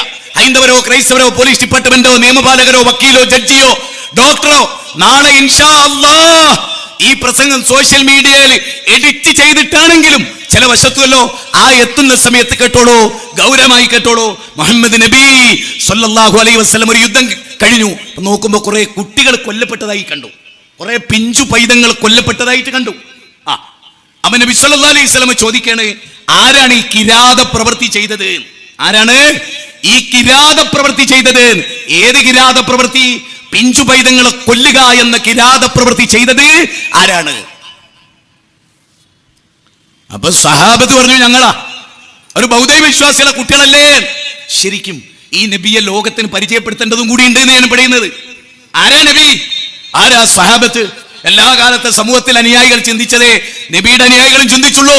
അവര് ബൗദ്ധ വിശ്വാസികളുടെ കുട്ടികളല്ലേ? അപ്പൊ റസൂലുള്ളാഹി പഠിപ്പിച്ചു കൊടുക്കുകയാണ്, ക്രിസ്ത്യാനിറ്റിയും ഇസ്ലാമും തമ്മിൽ വ്യത്യാസമുണ്ട്. അത് പറയാൻ ഞാൻ മടിക്കണില്ല. ക്രിസ്ത്യാനിറ്റി പറയുന്നത് ജനിക്കുന്ന കുട്ടികളൊക്കെ പാപികളാണെന്നാണ്. അത് ശാസ്ത്രവിരുദ്ധമാണ്, മാനവിക വിരുദ്ധമാണ്, മതവിരുദ്ധമാണ്, യേശു പഠിപ്പിച്ചതിനെതിരാണ്, പൂർവ്വപ്രവാചകൻ പഠിപ്പിച്ചതിനെതിരാണ്, ബൈബിളിനെതിരാണ്. ജനിക്കുന്ന കുട്ടികളൊക്കെ പാപികളാ എന്ന ക്രൈസ്തവരുടെ സിദ്ധാന്തം. അത് സെന്റ് പോൾ എന്ന മനുഷ്യൻ പഠിപ്പിച്ച കാര്യമാണ്. ഇസ്ലാം അല്ല, മതമല്ല. നേരെ മറിച്ച് പ്രവാചകൻ ഈ കുട്ടികളെ കൊല്ലപ്പെട്ടത് കണ്ടപ്പോൾ ഒരു വലിയ തത്വം പഠിപ്പിക്കാൻ. കേട്ടോളൂ, ഈ ഭാഗം മാത്രം കട്ട് ചെയ്തിട്ട് ഇതിങ്ങനെ വിടണം സോഷ്യൽ മീഡിയയിൽ. ഒരുപാട് ഉപകാരപ്പെടും. കാരണം ഇത് പ്രവാചകന്റെ വചനമാണ്. ഒരിക്കലും ഖൈറുൽ കലാമി കലാമുല്ലാഹ്, ഏറ്റവും ഉത്തമമായ കലാം ദൈവത്തിനാണ്. അതുപോലെ സുന്നത്തുകളിൽ വെച്ച് ഏറ്റവും വലിയ മാതൃക ലഖദ് കാന ലക്കും ഫീ റസൂലില്ലാഹി ഉസ്വത്തുൻ ഹസന ലിമൻ കാന യർജുല്ലാഹ് 33:21 ഏറ്റവും ഉത്തമമായ മാതൃക. വഇന്നക ലഅലാ ഖുലുഖിൻ അദീം 68-ാം അധ്യായം സൂറത്ത് നൂൻ വൽ കലമി സൂറത്ത് ഖലം അതിലെ 4-ാമത്തെ വചന. അതിൽ പറയുന്നത് ഏറ്റവും ഉന്നതനായ സ്വഭാവത്തിന്റെ വ്യക്തി ആ റസൂല് ഇവർക്ക് പറഞ്ഞു കൊടുക്കുക. നിങ്ങൾക്ക് അറിയോ, കുട്ടികൾ ശുദ്ധരാ. റസൂലിന്റെ വാചക കുല്ലു മൗലൂദിൻ യൂലദു അലൽ ഫിത്ര. ഞാനിത് ഏറ്റവും കൂടുതൽ പറയുന്ന മുസ്ലിങ്ങളോടാണ്, ഇവിടെ ഇരിക്കുന്ന വിഷ്ടത്തെ സ്നേഹിക്കുന്നവരോടാണ്, ദെൻ മുസ്ലിമീങ്ങളോടാണ്, അത് കഴിഞ്ഞിട്ട് ഇതരരോടാണ്. ഇവിടം കൊണ്ട് തുടങ്ങിക്കോളേ. ഇൻഷാ അല്ലാഹ് അടുത്ത കൊല്ലം ഇവിടെ ഒരു പ്രസംഗം നടത്തേണ്ടി വരില്ല, ഉറപ്പിച്ചോ. അടുത്ത കൊല്ലം ഇങ്ങനൊരു വിഷയം വെച്ച് ഇവിടെ പ്രസംഗിക്കേണ്ടി വരില്ല. ഇവിടെ ഇരിക്കുന്ന ആളുകൾ ഇത് ശീലിച്ചാൽ, നിങ്ങൾ ശ്രമിച്ചാൽ, നിങ്ങൾ പരിശ്രമിച്ചാൽ. ഞാൻ ഒരു ഉദാഹരണത്തിലൂടെ വ്യക്തമാക്കാം. കുല്ലു മൗലൂദി യൂലദു അലൽ ഫിത്ര. എന്താ അതിന്റെ അർത്ഥം? ശുദ്ധമായ പ്രകൃതി. ഏതുപോലെ? ഇങ്ങോട്ട് സ്റ്റേജിലേക്ക് നോക്കൂ. ഈ വെള്ളക്കടലാസ് പോലെ ഇതിലെന്തെങ്കിലും ഉണ്ടോ? ഫോട്ടോ ഉണ്ടോ? എഴുത്തുണ്ടോ? ഒന്നുമില്ല. ഇവിടെ എന്താ എഴുതേണ്ടത്? അത് ആദ്യം എഴുതേണ്ട ആൾ ഉമ്മയാണ്. ആദ്യം എഴുതേണ്ട ആളും ഉമ്മയും ബാപ്പയാണ്. അവരെന്താ എഴുതിയത് ഇവിടെ? ഇത് കുട്ടിന്റെ ഹൃദയമാണ്. ഏത് നബി പറയുന്നതാണ്, കുല്ലു മൗലൂദി യൂലദു അലൽ ഫിത്ര, എല്ലാ മനുഷ്യക്കുഞ്ഞും. എന്നിട്ട് സി രവിചന്ദ്രന് ഒരു കുട്ടി ഉണ്ടായാൽ അച്ഛന്റെ ഒരു ദുർഗുണവും ഇല്ലാത്ത കുട്ടി. അതുപോലെ ജബ്ബാറിന് 2 കുട്ടികളുണ്ടായി, ഒരാണും ഒരു പെണ്ണും. ബാപ്പാന്റെ ഒരു തോന്നിയ ദിവസവും ജീവിതത്തിൽ പ്രസംഗിച്ചിട്ടില്ലാത്ത 2 കുഞ്ഞുങ്ങൾ. അവരെ കേടിരുത്തിയതാരാ? ബാപ്പയാണ്, ജബ്ബാറാണ്. ഇനി ഇവിടെ ഇരിക്കുന്ന സ്ത്രീകളോട് ഞാൻ ചോദിക്കുകയാണ്, മക്കൾ ഇംഗ്ലീഷ് മീഡിയത്തിൽ ചേർത്തു. മക്കൾക്ക് ദീന് കൊടുക്കുന്നതിലാണോ പ്രാധാന്യം കൊടുത്തത്, ഭൗതിക വിദ്യാഭ്യാസം കൊടുക്കുന്നതിലാണോ? മക്കളെ ട്യൂഷന് ചേർത്തത് മദ്രസ പഠിക്കാനാണോ അല്ല സ്കൂൾ പഠിക്കാനാണോ? ട്യൂഷന് ചേർക്കല് ഏതിനാ പറ? ഭൗതിക വിദ്യാഭ്യാസത്തിനാണ് ട്യൂഷൻ കൊടുക്കല്. എന്നാ അത് ജീവിതത്തിൽ വലിയ ഉപകാരം ചെയ്തോ? ഇല്ല എന്നുള്ളതാണ് പച്ച സത്യം. പഠിച്ചത് 90% ഒഴിവാക്കേണ്ടി വരുന്ന ഏക വിദ്യാഭ്യാസം ഭൗതിക വിദ്യാഭ്യാസ. പഠിച്ചത് 100ക്ക് 100 ഉപകരിക്കുന്നത് മതാണ്. ഞാൻ തെളിയിച്ചു തരും. വേണമെങ്കിൽ ഒരു സംവാദത്തിന് യുക്തിവാദി തയ്യാറാണ്. ഞാൻ ഇവിടെ പരസ്യമായിട്ട് ഇപ്പൊ സംവാദം സ്റ്റാർട്ട് ചെയ്യും. ഇപ്പൊ ഇവിടെ ഒരു യുക്തിവാദി ഇവിടെ വരികയാണെങ്കിൽ ഞാൻ തയ്യാറാണ്. ഓന്റെ ദർശനാണ് മനുഷ്യരെ നന്നാക്കാൻ ഓൻ സ്ഥാപിച്ചാൽ മതി. 1 മണിക്കൂർ സമയം കൊടുക്കും പോലീസ് ഡിപ്പാർട്ട്മെന്റ് പെർമിഷൻ തന്നാ. നേരെ മറിച്ച് മതവിദ്യാഭ്യാസം മനുഷ്യന് നൽകുന്ന ഒരു മൂല്യമുണ്ട്. ഒരു സംശയം നിങ്ങൾക്ക് ഒരാൾക്ക് വേണ്ട, ഒരു സംശയവും. ഒരു ലളിതമായ ഉദാഹരണം പറയാം. ഓരോ പോയിന്റ് ഞാൻ ഇതിനോട് ആഡ് ചെയ്യും, നിങ്ങൾ കേട്ടാൽ. വയനാട് ചൂരൽമലയിൽ ഉരുൾപൊട്ടലുണ്ടായി. അപ്പൊ TG മോഹൻദാസ് RSSന്റെ വലിയ ബുദ്ധിജീവി, വിഷം മാത്രം തുപ്പിയിട്ടുള്ള ഒരു ജീവി, വിഷം തുപ്പി ശരീരത്തിൽ ചോര പോലും ഇല്ലാതായി പോയ മനുഷ്യൻ. ഞാൻ വെറുതെ പറയല്ല, വിഷം തുപ്പിയിട്ട് ശരീരത്തിൽ ഇറച്ചിയില്ല, ഫുൾ കൈ കുപ്പായിരുന്ന എന്തുകൊണ്ട് അറിയങ്ങൾ? നിങ്ങൾ അയാളെ നേരിട്ട് കണ്ടാൽ അയാളുടെ പ്രവർത്തനം കൊണ്ട് പടച്ചോൻ സൃഷ്ടിച്ച അറിയില്ല. അങ്ങനത്തെ ഒരു മനുഷ്യൻ TG മോഹൻദാസ്. ഈ മനുഷ്യൻ ഒരു പച്ച സത്യം ലോകത്തോട് വിളിച്ചു പറഞ്ഞു. എന്താ? വയനാട് ചൂരൽമലയിൽ SKSSFും SSFും അതുപോലെ പോപ്പുലർ ഫ്രണ്ടും ലീഗിന്റെ ആളുകളും മുജാഹിദിന്റെ ആളുകളും മുസ്ലിങ്ങളാണ് ഏറ്റവും കൂടുതൽ മുന്നിൽ. എന്തുകൊണ്ട്? എല്ലാ ജലപ്രളയത്തിന്റെയും എല്ലാ മനുഷ്യർക്ക് ഭക്ഷണം വസ്ത്രം വേണ്ടതിൽ ഏറ്റവും കൂടുതൽ മുസ്ലിങ്ങൾ. 8 കോടി റുപ്യ വേണം ഒരു രോഗിക്ക്, 8 കോടിയിൽ 7 കോടി മുസ്ലിങ്ങളുടേത്. എന്തുകൊണ്ട്? ഇത് ഞാൻ പരസ്യമായിട്ട് പറയും, എനിക്കൊരു മടിയില്ല. കാരുണ്യത്തിന്റെ മതമാണ് ഇസ്ലാം എന്നതുകൊണ്ടാണ്. എല്ലാവരുടെ മനസ്സിലും കാരുണ്യമാണ്. MA യൂസുഫ് അലി പറയാം, മുപ്പര വല്യാപ്പ 5000 10,000 അയാളെ കൈ കൊടുത്തിട്ട് പറഞ്ഞു, മോനെ പൊയ്ക്കോ ദുബായിലേക്ക്, അധ്വാനിച്ചോ, പാവപ്പെട്ട ഒരാളെ മറക്കരുതിട്ടോ. ഇന്നും ആ വാചകം അദ്ദേഹം ഓർക്കുന്നു. എന്ത് പ്രതിസന്ധി കേരളത്തിൽ നേരിട്ടാലും കോടികൾ അദ്ദേഹത്തിൻ്റെതാണ്, അദ്ദേഹത്തിന്റെ മരുമകന്റേതാണ്, അല്ലെ ആസാദ് മൂപ്പന്റേതാണ്, ബാബു മൂപ്പന്റേതാണ്, അല്ലെ അതുപോലെ അനേക കോടീശ്വരന്മാരുടേതാണ്. എന്തുകൊണ്ട്? അവരുടെ മനസ്സിലൊരു മതമുണ്ട്. ഞാൻ നിങ്ങളോട് ചോദിക്കട്ടെ, ഒരു യുക്തിവാദിയെ വയനാട്ടിൽ നിങ്ങൾ കണ്ടിട്ടുണ്ടോ? സി രവിചന്ദ്രനെ ഒരു ചാക്ക് അരിയായിട്ട് വരുന്നത് നിങ്ങൾ കണ്ടിട്ടുണ്ടോ? ഈ മൈത്രേയൻ എന്ന് പറയുന്ന മാനവ വിരുദ്ധനെ, ലോകത്തിൽ ഒരു കൾച്ചറില്ലാത്ത ഈ ചെകുത്താനെ ഏതെങ്കിലും ഒരു നന്മന്റെ മുമ്പിൽ നിങ്ങൾ കണ്ടിട്ടുണ്ടോ? എന്റെ ഭാഷ കടുത്തു പോയെങ്കിൽ നിങ്ങൾ ക്ഷമിക്കുക. പോട്ടെ, ഇവിടെ എല്ലാ മതസംഘടനകൾക്കും രാഷ്ട്രീയക്കാർക്കും ആംബുലൻസ് ഉണ്ട്. ലോകത്ത് ആംബുലൻസ് ഇല്ലാത്ത ഏക വർഗം ഏതറിയോ? കേരള യുക്തിവാദി സംഘം ആംബുലൻസ് എന്ന് ആംബുലൻസുകൾ കണ്ടിട്ടുണ്ടോ? ഒരാൾ യുക്തിവാദിയായതിന്റെ അർത്ഥം എന്താ അറിയോ? പട്ടിയേക്കാളും പന്നിയേക്കാളും നിന്ദനാകുക എന്നുള്ളതാണ്. കാരണം ആ ജീവവർഗങ്ങൾക്ക് കാരുണ്യം ഉണ്ടാവും, യുക്തിവാദിക്ക് അത് ഉണ്ടാവില്ല. യുക്തിവാദി കാരുണ്യം കാണിച്ച വല്ല ചരിത്രങ്ങൾ അറിയാൻ കേട്ടിട്ടുണ്ടോ? സോഷ്യൽ മീഡിയയിൽ ഒരു യുക്തിവാദിയുടെ ആളുകളെല്ലാവരും യുക്തിവാദി ചെയ്ത സേവനം പുകയത്തുന്നത് നിങ്ങൾ കണ്ടിട്ടുണ്ടോ? ഞാൻ കണ്ടിട്ടില്ല. നിങ്ങളാരും കണ്ടിട്ടുണ്ടോ? ഞാൻ യുക്തിവാദിയുടെ പിന്നാലെ കൂടുന്ന ആളാ ഇല്ല. എന്തുകൊണ്ട്? മതമല്ല യുക്തിവാദിക്ക്. മതം ഉണ്ടാവുമ്പേ മനുഷ്യനാവും. അതുകൊണ്ടാണ് നമ്മൾ മക്കൾ നന്നാകണം. കഞ്ചാവ് അടിക്കരുത്. ഞാൻ കഞ്ചാവ് ഇതുവരെ ഒരു കടലാസ് പോലും ചുരുട്ടിയിട്ട് എൻ്റെ ചുണ്ടിൽ വെച്ചിട്ടില്ല. ഞാൻ കണ്ടത് എൻ്റെ അപ്പനെയാണ്. ഒരു ചെറിയ തെറ്റ് ഞാൻ ചെയ്തതിൻ്റെ പേരിൽ കണ്ണിൽ പച്ചമുളക് എഴുതി ഉമ്മയാണ് എൻ്റെ അമ്മ. അള്ളാഹു പുറത്തു കൊടുക്കട്ടെ, അള്ളാഹു ഏറെ ദർജകൾ ഏറ്റി കൊടുക്കട്ടെ എൻ്റെ ഉമ്മാക്ക്. ചെറിയൊരു തെറ്റ് ചെയ്താൽ ഞങ്ങളെ കടുത്ത ശിക്ഷക്ക് വിധേയമാണ്. പഠിപ്പിച്ചെടുത്ത് തരും എന്തിനാ ശിക്ഷിച്ചതെന്ന്. രാത്രി വന്നിട്ട് ഞങ്ങളുടെ അടുത്ത് ഇരുന്നിട്ട് പറയും, ഉമ്മന്ന് എന്തിനാ ചെയ്തറിയോ? ബാപ്പ ഇവിടെ ഇല്ല, ബാപ്പ ഖത്തറിലാണ്. ബാപ്പ പോകുമ്പോ പറഞ്ഞു, ബാപ്പാന്റെ പണിയും കൂടെ നീ എടുക്കണം. അങ്ങനെ എന്നെ ചുമതലപ്പെടുത്തിയിട്ടാ പോയത്. ഞാൻ വിട്ടുവീഴ്ച ചെയ്ത എൻ്റെ മക്കൾ കിടന്നു, അത് വരാൻ പാടില്ല. ഞാൻ എൻ്റെ ഭർത്താവിന് കൊടുത്ത കരാറാണ്, ഞാൻ നിങ്ങളെ ശരിക്കും നോക്കും. ഞാൻ വെറുതെ പറയണല്ല. ഒരാളും ഒരു ദിനേശ് പിടി വലിക്കില്ല. ഒരാൾ ജീവിതത്തിൽ നേർക്ക് നേരെ കണ്ണുകൊണ്ട് കള്ളു കണ്ടിട്ടില്ല. ഒരാളും സീരിയലിലോ ഇവിടുത്തെ വാർത്തകളിലോ ഒക്കെ കാണല്ലാതെ അങ്ങനെ ഒരു സിറ്റിംഗ് ഉണ്ടായിട്ടില്ല. ടൂർ വരെ ഉണ്ടായിട്ടില്ല എന്നുള്ളതാണ് പച്ച സത്യം. ഞങ്ങളൊക്കെ ടൂർ പോയിക്ക് ഈ ഒരു തിന്മയും ഉണ്ടായിട്ടില്ല. ഒരു നാട്ടിൽ ചെന്നാൽ അവിടെ ഒരു ലോഡ്ജ് എടുക്കുകയാണെങ്കിൽ ആ എത്രത്തോളം പെർഫെക്റ്റ് ആണെന്ന് അവിടെയുള്ള പരിചയക്കാരോട് ചോദിച്ചിട്ട് അവിടെ വരെ പോയി കിടക്കുന്നത്. എന്തുകൊണ്ട്? അത്രയും സൂക്ഷ്മമാകാൻ പഠിപ്പിക്കുന്ന ഒരു ബാപ്പയിമ്മയുള്ളവരെ ഈ സദസ്സിലിരിക്കുന്നവര്. അങ്ങനെ ബാപ്പയിമ്മ ഉണ്ടെങ്കിൽ മക്കൾ കേടുവരുമോ? എങ്ങനെ കേടുവരും? നിങ്ങൾ ചിന്തിക്ക്. എല്ലാ അർത്ഥത്തിലും മോനെ ഇങ്ങനെ ഫോളോ ചെയ്യുന്ന ഒരു ബാപ്പ, നന്മയില് തിന്മ സ്നേഹിച്ചുകൊണ്ട് അവിടേക്കാണ് നമ്മൾ മടങ്ങുന്നത്. കേട്ടോ, എന്താ ബാപ്പാന്റെ ക്വാളിറ്റി? 10 വയസ്സിന്റെ മുമ്പ് പറഞ്ഞു പോകണം. 10 വയസ്സ് 20 വയസ്സൊക്കെ കഴിഞ്ഞ് എല്ലാ തോന്നിയാസം ചെയ്ത് ജയിലിൽ അടക്കപ്പെട്ടതിന് ശേഷം പറഞ്ഞിട്ട് കാര്യം ഉണ്ടാവില്ല. അതുകൊണ്ട് ചെറിയ കുട്ടികളുള്ളവർ വളരെ ആലോചിച്ചോളി. ചെറിയ കുട്ടികളുണ്ട്, 1.5 വയസ്സായവരുണ്ട്, 4 വയസ്സായവരുണ്ട്, 5 വയസ്സായ ആളുണ്ട്, 7 വയസ്സായ ആളുണ്ട്, 11 വയസ്സായ 2 ആളുണ്ട്. ആലോചിച്ച് നോക്കിക്കേ, 16 വയസ്സായ ആളുണ്ട്, 22 ആയതുണ്ട്, 26 ആയതുണ്ട്, 18 വയസ്സായതുണ്ട്. ഇങ്ങനൊക്കെ പ്രായമുള്ള കുട്ടികളുടെ ഒരു ബാപ്പയാണ് ഞാൻ. പെണ്ണും ആണും എല്ലാ സമയവും മക്കളുടെ കൂടെ സ്പെൻഡ് ചെയ്യാൻ അവസരം ഉണ്ടാക്കി. എന്റെ മോളൊരിക്കൽ പറഞ്ഞു, ഞാൻ ചോദിച്ചു നല്ല ബാപ്പയാണോ എന്ന്. ഇത് ഓരോ രക്ഷിതാക്കളും പാടാക്കാൻ പറയാ. അപ്പൊ എല്ലാ മക്കളും പറഞ്ഞു ഞങ്ങളുടെ ബാപ്പ നല്ല ബാപ്പയാണ്. എന്റെ മോള് മാത്രം ആയിഷ പറഞ്ഞു നല്ലതാണ്, പക്ഷേ എനിക്ക് വലിയ സങ്കടമായി. എന്റെ മോള് 6ാമത്തെ വയസ്സിലാ പറയുന്നത് ബാപ്പ നല്ലതാണ് പക്ഷേ. അപ്പൊ എന്റെ ഹൃദയം കെട്ട് തകർന്ന്. കാരണം എല്ലാ മക്കളും പറയുന്നത് നല്ല ബാപ്പയാണ്, അവളും പറയുന്നത് നല്ലതാണ് പക്ഷേ. ആ പക്ഷേ എന്താണെന്നറിയാൻ എനിക്ക് കൗതുകണ്ടായി. എന്റെ മോളിനോട് പറയാണ്, എത്ര സ്നേഹിക്കുന്ന ഉപ്പയെ ഞങ്ങൾ ഉപ്പാന്ന് ഞങ്ങൾക്കറിയാം, പക്ഷെ ആ സ്നേഹിക്കുന്ന ഉപ്പാനെ ഞങ്ങൾക്ക് കിട്ടുന്നില്ലല്ലോ, ഉപ്പ എന്നും പോവുകയാണല്ലോ എന്ന് ചിന്തിക്ക്. എല്ലാരും ചിന്തിക്ക്. ഒരു മകളുടെ വിലാപം എന്താ? ബാപ്പാനെ സ്ഥിരമായിട്ട് കിട്ടുന്നില്ല. ഇനി ഒരു മിനിറ്റ് കേട്ടോ, എന്നോട് ക്ഷമിക്കണം കേട്ടോ. ഞാൻ ഇന്ന് പ്രസംഗിക്കാനുള്ള പോയിന്റ് ഉണ്ടാക്കുമ്പോൾ എനിക്ക് ശ്വാസം മുട്ട് അനുഭവപ്പെട്ടിരുന്നു. വല്ലാഹി എന്തുകൊണ്ടെന്നറിയോ? ഓരോ വാക്കും ശ്രദ്ധിച്ചിട്ട് നാളെ ക്ലിപ്പാക്കി കൊടുത്ത ആളുകൾ ഒരു നന്മയും ജനങ്ങളെ കൊണ്ടുണ്ടാവില്ല, പക്ഷേ ക്ലിപ്പാക്കാൻ വേണ്ടി ജനങ്ങൾ ഇങ്ങനെ ഓടി നടക്കും. ഞാൻ പറയുന്നത് ഈ നാട് നന്നാകാനാ പറയുന്നത്. ഈ ഒരു ഹിന്ദു മുസ്ലിം അല്ല എന്റെ ചിന്ത അല്ല. എല്ലാവരും അതിൽ ഏറ്റവും പ്രധാനമാണ് മക്കളുടെ കൂടെ ബാപ്പാരി ഇരിക്കുക എന്നുള്ളത്. ഇപ്പൊ എല്ലാ ബാപ്പാരും പറയുന്ന ഒരു വാചകമാണ്, ഞാൻ എന്റെ മക്കൾക്ക് വേണ്ടിയാ ജീവിച്ചത്, ഈ സ്വത്തൊക്കെ അങ്ങക്കുള്ളതല്ലേ.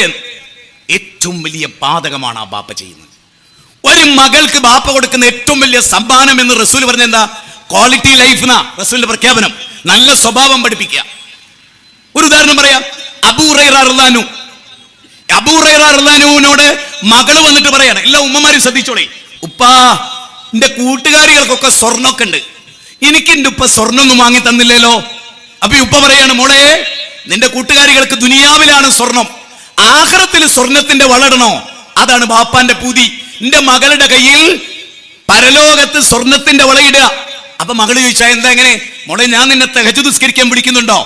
നോക്കൂ, അബൂ ഹുറൈറയുടെ വീട്ടില് രാത്രി ഒരു വിളക്ക്, ആ വിളക്ക് നേരം പുലരുന്നവരെ ഉണ്ടാവും. എന്തുകൊണ്ട് ആ വിളക്ക് എന്തുകൊണ്ട് അങ്ങനെ കത്തി? ആലോചിക്കണം മക്കളെ. ഞാൻ ഇവിടെ ഇരിക്കുന്ന എല്ലാവരോടും പറയാണ്, നിങ്ങൾക്ക് വിവാഹിതരാണോ കുട്ടികളുണ്ടോ എന്നൊന്നും എനിക്കറിയില്ല. സ്റ്റേജിൽ ഇരിക്കുന്നു എന്നുള്ളത് കൊണ്ട് ഏൽപ്പിക്കപ്പെട്ടുകൊണ്ട് അവരിയ്ക്കുന്നത്. ഞങ്ങൾ ആരും നിങ്ങളെക്കാൾ ബെറ്റർ ആണെന്ന വിശ്വാസം ഞങ്ങൾക്ക് ആർക്കില്ല. പക്ഷേ ഞാനൊരു കാര്യം പറയാം, നിങ്ങൾ ചിന്തിച്ചോളണം, ശരിക്കും ചിന്തിച്ചോളണം. അബൂ ഹുറൈറയുടെ വീട്ടിൽ ഈ വിളക്ക് നേരം പുലരുന്നവരെ. എന്താ കാരണം? ഒരല്പം ഉറങ്ങും അബൂ ഹുറൈറ, എന്നിട്ട് എഴുന്നേക്കും.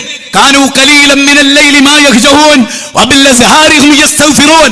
ല്ലേ, സൂറത്ത് അദ്ദാരിയാത്തിലായിരിക്കാം 16, 17, 18, അല്ലെങ്കിൽ ഇതാ വഖയത്തിൽ വാഖിയ.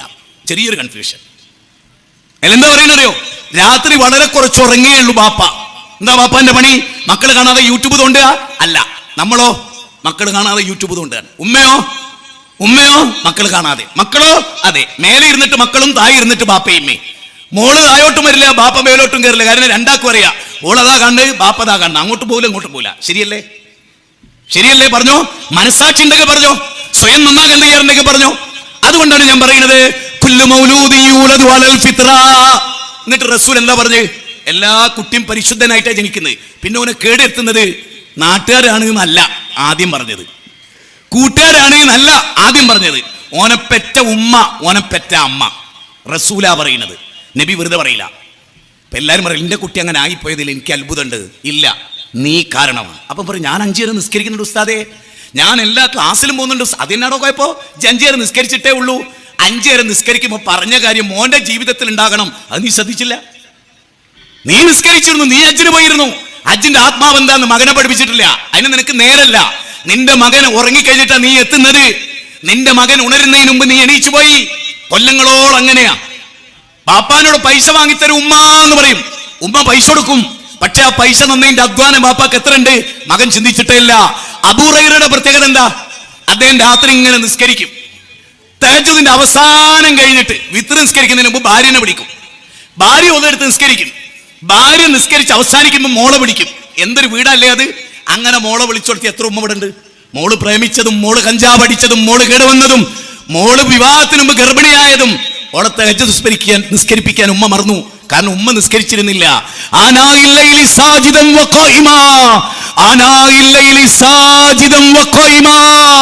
രാത്രിയിൽ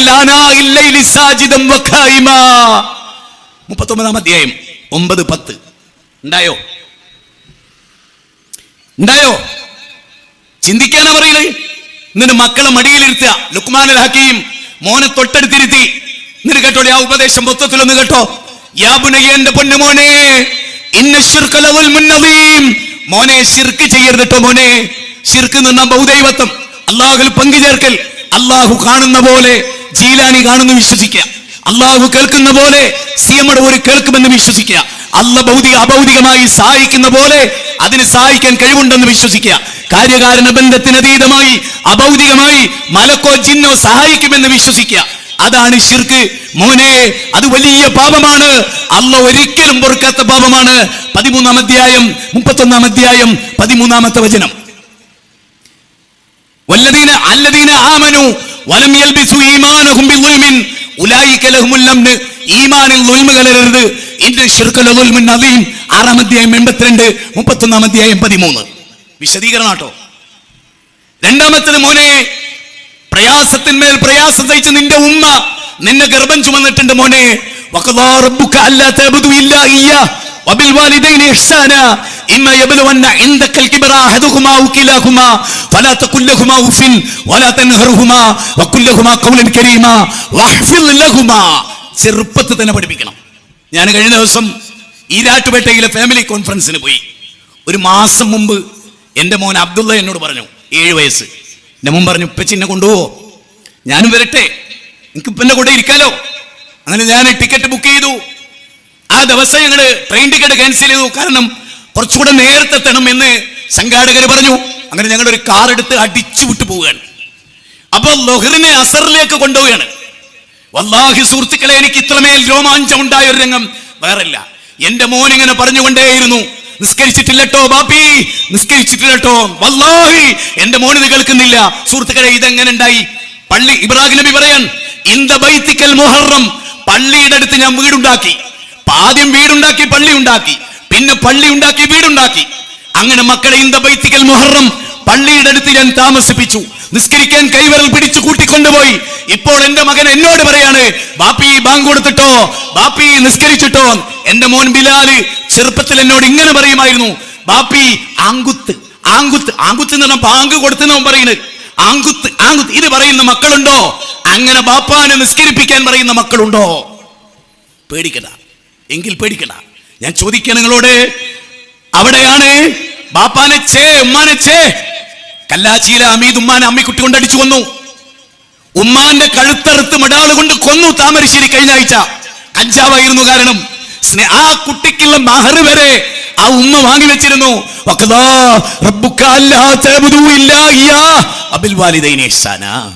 17-ാം അധ്യായം 23-24, 4-ാം അധ്യായം 34, 4-ാമത്തെ അധ്യായം 36, 5-ാം അധ്യായം 151, 2-ാം അധ്യായം 83.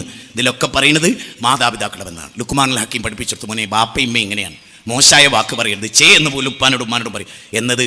ഇന്ന് മക്കൾ ധിക്കരിച്ച് ഉപ്പാന്റെ കീശ പിടിച്ചു കീറി കഞ്ചാവ് വലിക്കാൻ പോവാണ്.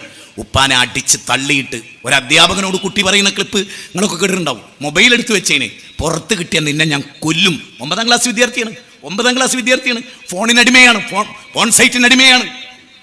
എല്ലാവരും വിചാരിക്കും ചെറിയ കുട്ടികളല്ലേ. ഞങ്ങളുടെ നാട്ടിലൊരു ചെല്ലു ഇവിടെ ഉണ്ടോ അറിയില്ല. കുട്ടികളല്ലേ, പൈച്ചിട്ടല്ലേ, നെയ്ച്ചോറല്ലേ, ബെയ്ച്ചോട്ടേന്ന്.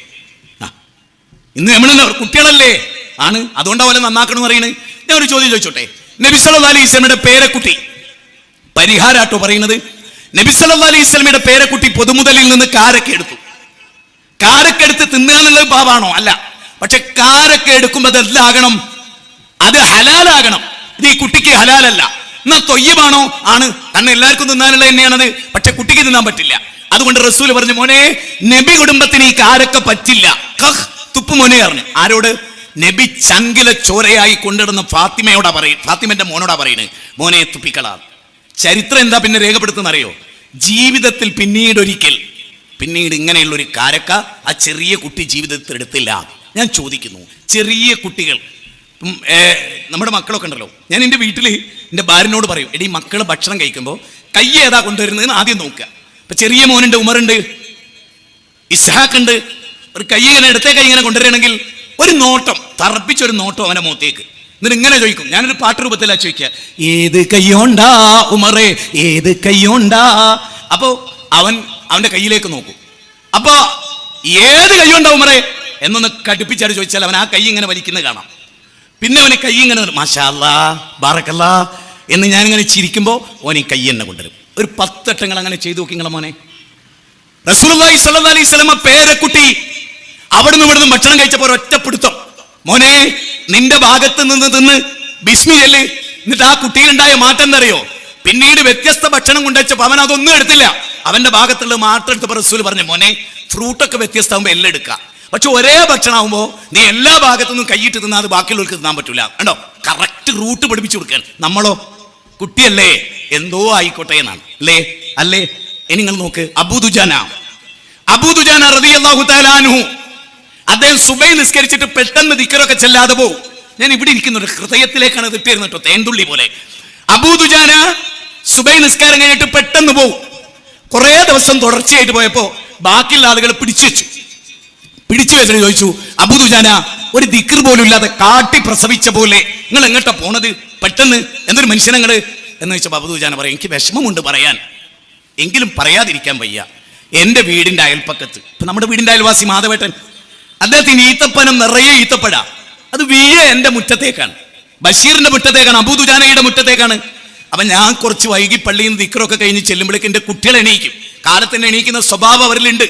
അപ്പൊ ആരാന്റെ ഈത്തപ്പഴം സ്വന്തം മുറ്റത്ത് വെച്ച് ഞങ്ങളുടേതാണെന്ന് കരുതി അവർ തിന്നുപോകും, എൻ്റെ മക്കളുടെ വയറ്റിൽ ഹറാമ് വരും.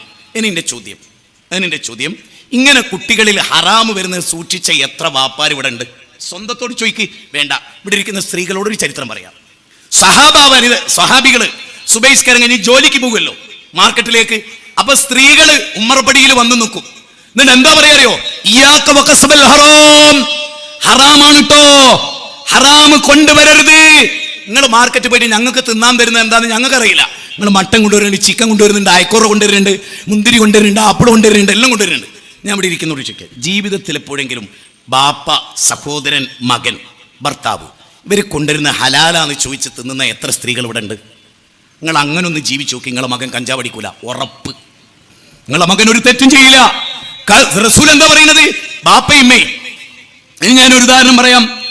ലുക്മാനിലാക്കി മകനോട് പറയാൻ, അടുത്ത വാചകം, യാ ബുനയ്യ, എന്റെ പൊന്നുമോനെ, ഇന്നഹാ ഇൻ തകും മിസ്കാല ഹബ്ബത്തിൻ മിൻ ഖർദൽ.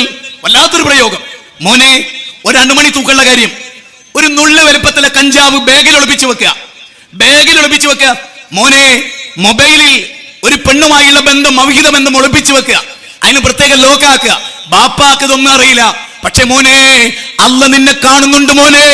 ഒരു ചെറിയ അണുമണി തൂക്കമുള്ള കാര്യം ആകാശത്തിലോ ഭൂമിയിലോ മണ്ണിനടിയിലോ വെള്ളത്തിനടിയിലോ എവിടെയാണെങ്കിലും അല്ലാഹ് അതൊക്കെ കാണുന്നുണ്ട് മോനെ. ഇന്ന റബ്ബക ലബിൽ മിർസാദ്, മോനെ പതിസ്ഥാനത്തിരുന്ന് റബ്ബ് കാണുന്നുണ്ട് മോനെ എന്ന് 10 വയസ്സ് വരെയുള്ള കുട്ടികളെ പഠിപ്പിച്ച എത്ര രക്ഷിതാക്കൾ ഈ കൂട്ടത്തിലുണ്ട്? മക്കളെ കൂടെ കൊണ്ടുനടക്കണം. നബി സല്ലല്ലാഹു അലൈഹി വസല്ലം പേരക്കുട്ടികളെ ഷോൾഡറിലെടുത്തു. ഏറ്റവും അത്ഭുതം എന്താ അറിയോ? ലോകത്തെ ഏറ്റവും തിരക്കുള്ള മനുഷ്യനായിരുന്നു റസൂൽ. സഹോദരിമാരെ മനസ്സിലായിക്കൊള്ളിട്ടോ, ഞാൻ ഇവിടെ ഇരിക്കുന്ന ബാപ്പാരോടൊന്ന് പറഞ്ഞോട്ടെ, ക്ഷമിക്കണം കേട്ടോ, പരമാവധി ചെയ്യണമെന്നാണ് എൻ്റെ അഭിപ്രായം. ഇപ്പോൾ ഫാത്തിമയോട് ഭയങ്കര, മറ്റു കുട്ടികളൊക്കെ മരിച്ചു പോയല്ലോ, ഫാത്തിമയായിരുന്നു നബി ജീവിക്കുമ്പോഴുള്ളത്. ഫാത്തിമയോട് ഭയങ്കര ഇഷ്ടമായിരുന്നു റസൂലുള്ളാഹിക്ക്, എല്ലാവർക്കും അറിയാം. എന്നിട്ട് റസൂൽ ചെയ്തത് എന്താണെന്നറിയോ? റസൂലിന്റെ വീട്ടിൽ നിന്ന് ഇങ്ങനെ ഒരു ജനൽ, ഒരു കള്ളി ജനൽ, അതായത് തുണി കൊണ്ടുള്ള, എല്ലാവരും കൂടെ ശ്രദ്ധിച്ചോളി, നബി സല്ലല്ലാഹു അലൈഹി വസല്ലം വീട്ടിൽ നിന്ന് ഇങ്ങനെ ഒരു തുണി കൊണ്ടുള്ള ഒരു ജനൽ. അപ്പൊ ആ തുണി ഇങ്ങനെ പൊക്കിയാൽ, തായ്ഭാഗം ഇങ്ങനെ പൊക്കിയാൽ ഫാത്തിമാന്റെ വീട് കാണാം.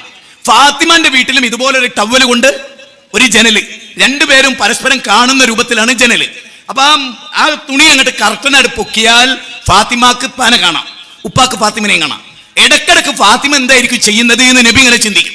അപ്പൊ തന്നെ നബീന്റെ മോളും ചിന്തിക്കും, ഇപ്പൊ എന്തായിരിക്കും ചെയ്യണത്.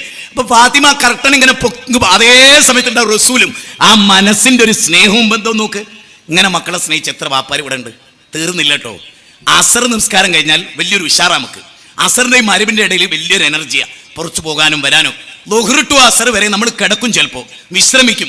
റോട്ടിലൊക്കെ ബസ്സൊക്കെ കാലിയായിരിക്കും, ഒരുപാട് ഫ്രീ ആയിരിക്കും. എന്നാ അസ്ർ കഴിഞ്ഞാൽ എൻഗേജ്ഡാ. പക്ഷേ നബി സല്ലല്ലാഹു അലൈഹി വസല്ലം അത്ഭുതമാണ്. എല്ലാ അസ്ർ കഴിഞ്ഞാലും ഫാത്തിമൻ്റെ അടുത്ത് പോകും. അവിടെ കുറച്ചേരി ഇരിക്കും. ചെന്നുടനെ തന്നെ ഫാത്തിമ ഉമ്മ വെക്കും. അലിയാരുടെ ഭാര്യയാണ്, വലിയ മോളാണ്. പക്ഷെ അള്ളാഹിൻ്റെ റസൂൽ ഉമ്മ വെക്കും. ഫാത്തിമ ബീവി നബിക്കും ഉമ്മ കൊടുക്കും. ഫാത്തിമൻ്റെ പ്രയാസങ്ങളിലൊക്കെ റസൂൽ ചോദിക്കും. എന്നും ഇങ്ങനെ അസറിന് ചെല്ലുന്ന ഒരു ബാപ്പാനെ ഒരു മകള് വേദനിപ്പിക്കുമോ? എൻ്റെ അപ്പനെ എത്ര സ്നേഹിക്കുന്നുണ്ട്, എൻ്റെ അപ്പാനോട് ഇത് ചെയ്തുകൂടാ. പക്ഷെ ജീവിതത്തിൽ ഒരിക്കലും തിരിഞ്ഞു നോക്കാത്തൊരു ബാപ്പാൻ്റെ മോളാണെങ്കിലോ ഒരു പയ്യൻ കുറച്ച് സ്നേഹം കൊടുത്താൽ മതി, ഓൻ്റെ കൂടെ അങ്ങ് പോകും. അതാ മോളുടെ കുറ്റമല്ലടോ. സ്നേഹം ആഗ്രഹിക്കാത്ത മനുഷ്യരില്ല. ഭർത്താവിൽ നിന്ന് ഭാര്യ മറ്റൊരു പുരുഷനായിട്ട്, അത് ചിലപ്പോൾ ഹിന്ദു ആയിരിക്കും, മുസ്ലിം ആയിരിക്കും, ഓൻ കൃത്യമായിട്ടാണ് സ്നേഹം കാണിക്കുന്നതെന്ന് ഓൾ അറിയുന്നില്ല. അത് മറ്റൊരു വിഷയമാണ്. പക്ഷെ സ്നേഹം ഏതുപോലെ വീട്ടിലുള്ളൊരു ചെടി നട്ടു, ജനലിനുള്ളിൽ കൂടെ ചെടി പുറത്തേക്ക് പോയിട്ട് ഇങ്ങനെ വളരും. ചെടി വെച്ചത് ഇവിടെ ആയിരിക്കും, പക്ഷെ അത് ഇങ്ങനെ വളർന്നിട്ട് ഇങ്ങനെ പോയിട്ട് പിന്നെ ഇങ്ങനെ വളരുക. അതെന്താ? സൂര്യപ്രകാശം തേടിപ്പോവുകയാണത്. അതുപോലെ സ്നേഹം തേടിപ്പോവും. ബാപ്പ സ്ഥിരം കൊടുക്കെങ്കിലോ സ്നേഹം തേടിപ്പോവില്ല, അർഹതപ്പെട്ടിടത്തേക്കേ പോവും, വേറെ ഒരു സ്ഥലത്തും പോവില്ല. രണ്ടാമത്തത്, നബി സല്ലല്ലാഹു അലൈഹി വസല്ലം ഇബ്രാഹിം എന്ന മകനാണ് ലാസ്റ്റ് ഉണ്ടായിരുന്നത്, മരിച്ചുപോയി. ഇബ്രാഹിമിനെ കാണാൻ അസ്ർ കഴിഞ്ഞിട്ട് ഫാത്തിമൻ്റെ അടുത്ത് പോകും. തൊട്ടടുത്ത ഫാത്തിമൻ്റെ, പക്ഷേ മകൻ താമസിച്ച് കുറച്ച് വിട്ടിട്ടാണ്. അപ്പം നബി സല്ലല്ലാഹു അലൈഹി വസല്ലം കുന്നിങ്ങനെ കയറും. ഇബ്നു അബ്ബാസ് പറയാണ്, ആ പോക്കൊന്ന് കാണേണ്ടതാ മോനെ ഇബ്രാഹിമിനെ കാണാൻ. എന്നിട്ട് അവനെ വാരിയെടുക്കും, അവന് ഉമ്മ വെക്കും, കുറച്ച് നേരം അവനെ കളിപ്പിക്കും, എന്നിട്ട് പോകും. ലോകത്തെ ഏറ്റവും തിരക്കുള്ള ആള്. ഞാൻ ഇവിടെ ഇരിക്കുന്നവരോട് ചോദിക്കുകയാണ്, ഉമ്മമാരോട് ഞാൻ പറയുന്നവരോട് തെറ്റിദ്ധരിക്കരുത്. പെറ്റിട്ടുടനെ നിങ്ങൾക്ക് ജോലിക്ക് പോയി, നിങ്ങൾ ജോലിക്ക് പോയി, ഡേ കെയറിൽ എവിടെയെങ്കിലും കുട്ടികളെ ഏൽപ്പിച്ചു, നിങ്ങൾ അമ്മിഞ്ഞപ്പാൽ പോലും കറക്റ്റ് സമയത്തിന് കുട്ടി കിട്ടിയില്ല, കരഞ്ഞു തളർന്ന കുട്ടിക്ക് നിങ്ങളോട് ചെറുപ്പത്തിൽ തന്നെ വെറുപ്പാ തുടങ്ങുന്നത് മനസ്സിലാക്കിക്കോളെ. ജോലിയുടെ പേരിൽ നശിപ്പിച്ചത് നിങ്ങളുടെ കുടുംബമാണ്. പെണ്ണുങ്ങൾ പ്രത്യേകം മനസ്സിലാക്കിക്കോളെ, പെണ്ണുങ്ങൾ പ്രത്യേകം മനസ്സിലാക്കിക്കോളെ. അല്ലുമ്മ മദ്റസത്തുന്ന ഉമ്മയാണ് പാഠശാല. സ്നേഹം കൊടുക്കുക. നമ്മൾ പണ്ട് പാടിയിരുന്നത് എന്താ നമ്മൾ പാടിയിരുന്നത്? അമ്മതൻ വാത്സല്യം അമൃതായി, അച്ഛന്റെ സ്നേഹം കുളിരായി, അല്ലേ? ഉമ്മതൻ വാത്സല്യം അമൃതായി, അച്ഛന്റെ സ്നേഹം കുളിരായി. കരുതുന്നൊരു ബാപ്പുണ്ടെങ്കിൽ ആ മക്കളൊരിക്കലും കേടിരില്ല. മക്കളെടുത്ത് രാത്രി പോയിരുന്ന് ഒരു കിടക്കുമ്പോൾ, ഞാനൊക്കെ രാത്രി ചെന്നാൽ മക്കളെടുത്ത് പോകും, അവർ കിടക്കുകയായിരിക്കും. എനിക്ക് എന്തെങ്കിലും ഒരു വലിയ മോളോട് പറയണമെന്നുണ്ടെങ്കിൽ ഞാൻ മകളെ മെല്ലെ വിളിച്ചോണ്ടു, മോളെ ബാപ്പാനോട് ക്ഷമിക്കണം, കുട്ടി ഒറ്റയ്ക്കുള്ളപ്പോൾ ഇത് പറയാൻ പറ്റും. ബാക്കിയുള്ള ആളുകൾ ഇരിക്കുന്നിടത്ത് നിന്നോട് ഞാൻ ഇത് പറയുമ്പോൾ അവർക്ക് വിഷമാവും, നിനക്കും വിഷമാവും. അവരെ മുമ്പിൽ വെച്ച് ഞാൻ നിന്നോട് പറയും, അത് നിന്നെ നിന്ദിക്കലാണ്. അതുകൊണ്ട് മോളെ ഒന്ന് എഴുന്നേക്കണം, ഒന്ന് കയ്യും നോക്കുക, ഇപ്പച്ചിൻ്റെ മോളൊന്നും ഇവിടെ വന്നിരിക്കുക, ഇപ്പച്ചിക്ക് ഒരു കാര്യം പറയാനുണ്ട്. ഏത് ചെറിയ കാര്യമാണെങ്കിൽ നിസ്കാരത്തിൽ ചെറിയ ശ്രദ്ധ വെച്ചാൽ മക്കളെ വിളിക്കണം. അങ്ങനെ മക്കൾക്ക് തോന്നണം, എൻ്റെ അപ്പ എന്നെ വല്ലാതെ സ്നേഹിക്കുന്നുണ്ട്, എൻ്റെ അപ്പ നരകത്ത് പോ, ഞാൻ നരകത്ത് പോകുന്ന എൻ്റെ അപ്പാക്ക് തീരെ ഇഷ്ടമല്ല. അങ്ങനെ ബോധ്യപ്പെടുമ്പോൾ, ഇന്ന് ഞാനൊരു കാര്യം പറഞ്ഞോട്ടെ, സ്കൂളുകളിൽ വ്യത്യസ്ത സ്ഥലത്താണ് മക്കൾ പഠിക്കുന്നത്. ഞാൻ എൻ്റെ അനുഭവം കൊണ്ട് പറയുന്നത്. അവിടെ ഒക്കെ പോകണമെങ്കിൽ ഒരുപാട് അധ്വാനമുണ്ട്, ഡ്രൈവ് ചെയ്യണം, കാല് സുഖമില്ലാത്തതാണ്. എന്നാലും കഷ്ടപ്പെട്ട് ആരെയും കൂട്ടാതെ ഞാൻ പോകും. എന്തിനാ? മക്കളോടുള്ള ആ അടുപ്പം ഇങ്ങനെ നിലക്കണം. ഇല്ലെങ്കിൽ മക്കൾ കേട്ടിരുന്ന് അറിയാവുന്നതുകൊണ്ടാണ്. പേടിക്കണം, ഇന്നത്തെ ലോകമാണ്. മക്കൾ, നമ്മൾ ആരെങ്കിലും സ്കൂള് നോക്കൂ, സ്കൂൾ മീറ്റിങ്ങിൽ PTA മീറ്റിങ്ങിൽ പെണ്ണുങ്ങളാണ് കൂടുതൽ ഉണ്ടാകുക. അതാണ് കേരളം തോൽക്കാനുള്ള ഒന്നാമത്തെ കാരണം. പെണ്ണ് മോശമായിട്ടല്ല, പെണ്ണിന് ബോൾഡായ തീരുമാനം എടുക്കാൻ കഴിയില്ല. ബാപ്പയാവുമ്പോൾ ബാപ്പാക്ക് ബോൾഡായ അഭിപ്രായം പറയാം. ഇപ്പൊ സ്കൂൾ വളരെ മോശമായ ഒരു സംഗതി കൊണ്ടുവരിക, പെണ്ണുങ്ങളൊക്കെ പറയും ഞങ്ങൾക്ക് കുഴപ്പമൊന്നുമില്ല ആയിക്കോട്ടെ എന്ന്. ആണുങ്ങൾ അങ്ങനല്ല, മുന്നും പിന്നും ആലോചിച്ച് നോക്കും, ഇതിന് ഞങ്ങൾ സപ്പോർട്ടില്ല എന്ന് പറയും. ആണുങ്ങൾ പോകുന്നില്ല സ്കൂളിൽ, പോട്ടെ. സ്വന്തം മക്കൾ പഠിക്കുന്ന സ്കൂളിൻ്റെ പേരറിയുന്ന എത്ര ബാപ്പാരുണ്ട്? ഒന്ന് പറ, ധൈര്യ സമയത്ത് ഒന്ന് കൈവന്തിക്ക്. വേണ്ട, സ്വന്തം മകൾ പഠിക്കുന്നത് എത്രയിലാന്നൊന്ന് ചോദിച്ചു നോക്കിയേ. 7 അല്ല 5 3. അപ്പൊ മറ്റോട് ഭാര്യ പറയാ, എന്താ കാക്ക 4 നമ്മളെ കുട്ടി പഠിക്കണത്? കണ്ടോ എങ്ങനെ കേടുന്നു, എങ്ങനെ കേടുന്നു. നല്ലോണം ചിന്തിക്കും. സ്കൂളിൽ ചെന്നിട്ട് ഞാൻ എൻ്റെ കുട്ടികളോട് പറയും, നിങ്ങളെ കൂട്ടുകാരാരാന്ന് ചോദിക്കും. പെൺകുട്ടികളാണ് കൂടുതൽ, അതുകൊണ്ട് കൂട്ടുകാരികൾ ആരാന്ന് ചോദിക്കും. കൂട്ടുകാരനുണ്ടോ എന്ന് ചോദിക്കും. കൂട്ടുകാരനുണ്ടോ, കൂട്ടുകാരിയുണ്ടോ? എന്നാ അവരൊക്കെ വിളിച്ചിട്ട് 10 ദിവസത്തെ ലീവ് ഉള്ളപ്പോൾ ഒരു ദിവസം വരണം, നമുക്ക് ഭക്ഷണം കൊടുക്കാം. കുട്ടികൾക്ക് അറിയില്ലല്ലോ ഞാൻ എന്തിനാ അവരെ വിളിച്ചിരുത്തിയെന്ന്. ഗേറ്റ് കടന്ന് കുട്ടികൾ വരുമ്പോൾ തന്നെ അറിയാം, ഇത് വക്കൊട്ടിയതാണോ വക്കൊട്ടാത്തതാണോ. എൻ്റെ മോളുടെ കൂട്ടുകാരിയുടെ വേഷം കണ്ടാൽ അറിയാം ഓള് കൂട്ടുകൂടുന്നത് ആരോടാണ്. ഉടനെ ഫുൾ സ്റ്റോപ്പാ, പിന്നല്ല. അപ്പം നിർത്തിയാൽ പറഞ്ഞു. ആ കുട്ടികളോടും പറയും, മോളെ ഈ ചുണ്ട് ചായം തെച്ചെന്തിനാ മോളെ, ആരെ കാണിക്കാനാ മോളെ, ആരെ കാണിക്കാനാണ് പൊന്നു മോളെ, നീ ഇത് വേറൊരു ലക്ഷ്യം ഇതിനില്ലല്ലോ. ചുണ്ട് ചോപ്പ് പരത്തുന്നതിനനുസരിച്ച് A+ കൂടുവോ? നിങ്ങൾ പറഞ്ഞോളൂ. മുഖത്ത് പുട്ടിയിട്ടാൽ, അത് ഞാൻ സ്ത്രീകളോട് പറയുന്നൊരു കാര്യം എന്താ അറിയോ, ആണുങ്ങളെ കണ്ടു പഠിച്ചോളി. നിങ്ങൾ ഞങ്ങളാരെയും ചുണ്ടിൻ്റെ ചോപ്പ് നോക്കിയാൽ ഞങ്ങളെ ഭർത്താവായി സ്വീകരിച്ച്, അപ്പം നിങ്ങളർത്ഥം എന്താ പറയുക, നിങ്ങൾ തോറ്റ ജനതയാണ്, നിങ്ങൾക്ക് ആണുങ്ങൾ അത്രയും സൗന്ദര്യമില്ല, ഞങ്ങൾ പൗഡർ പോലും ഇടാറില്ല, നിങ്ങൾ 1.5 കിൻഡൽ പുട്ടിയെടുത്ത്. എന്നെ എൻ്റെ അർത്ഥം എന്താ വെച്ചാൽ നിങ്ങൾ വല്ല മോശം, നിങ്ങൾക്ക് എന്നെ അഭിപ്രായം ഉണ്ട്.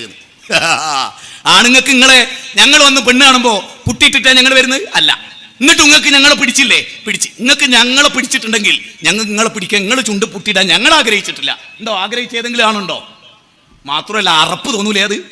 പണ്ട് വേശ്യകൾ ഇട്ടിരുന്നാണ് അത്. ഞാൻ വെറുതെ പറയല്ല, വേശ്യകൾ ഇട്ടിരുന്ന അത്. അമേരിക്കയിലെ ജയിലിൽ കുട്ടികൾ ഉപയോഗിച്ച ഡ്രസ്സാണ് ജീൻസ്. നിങ്ങൾക്കറിയോ? ഞാൻ ജീൻസ് ഇടുന്ന പോലെ കുറ്റപ്പെടുത്തില്ല.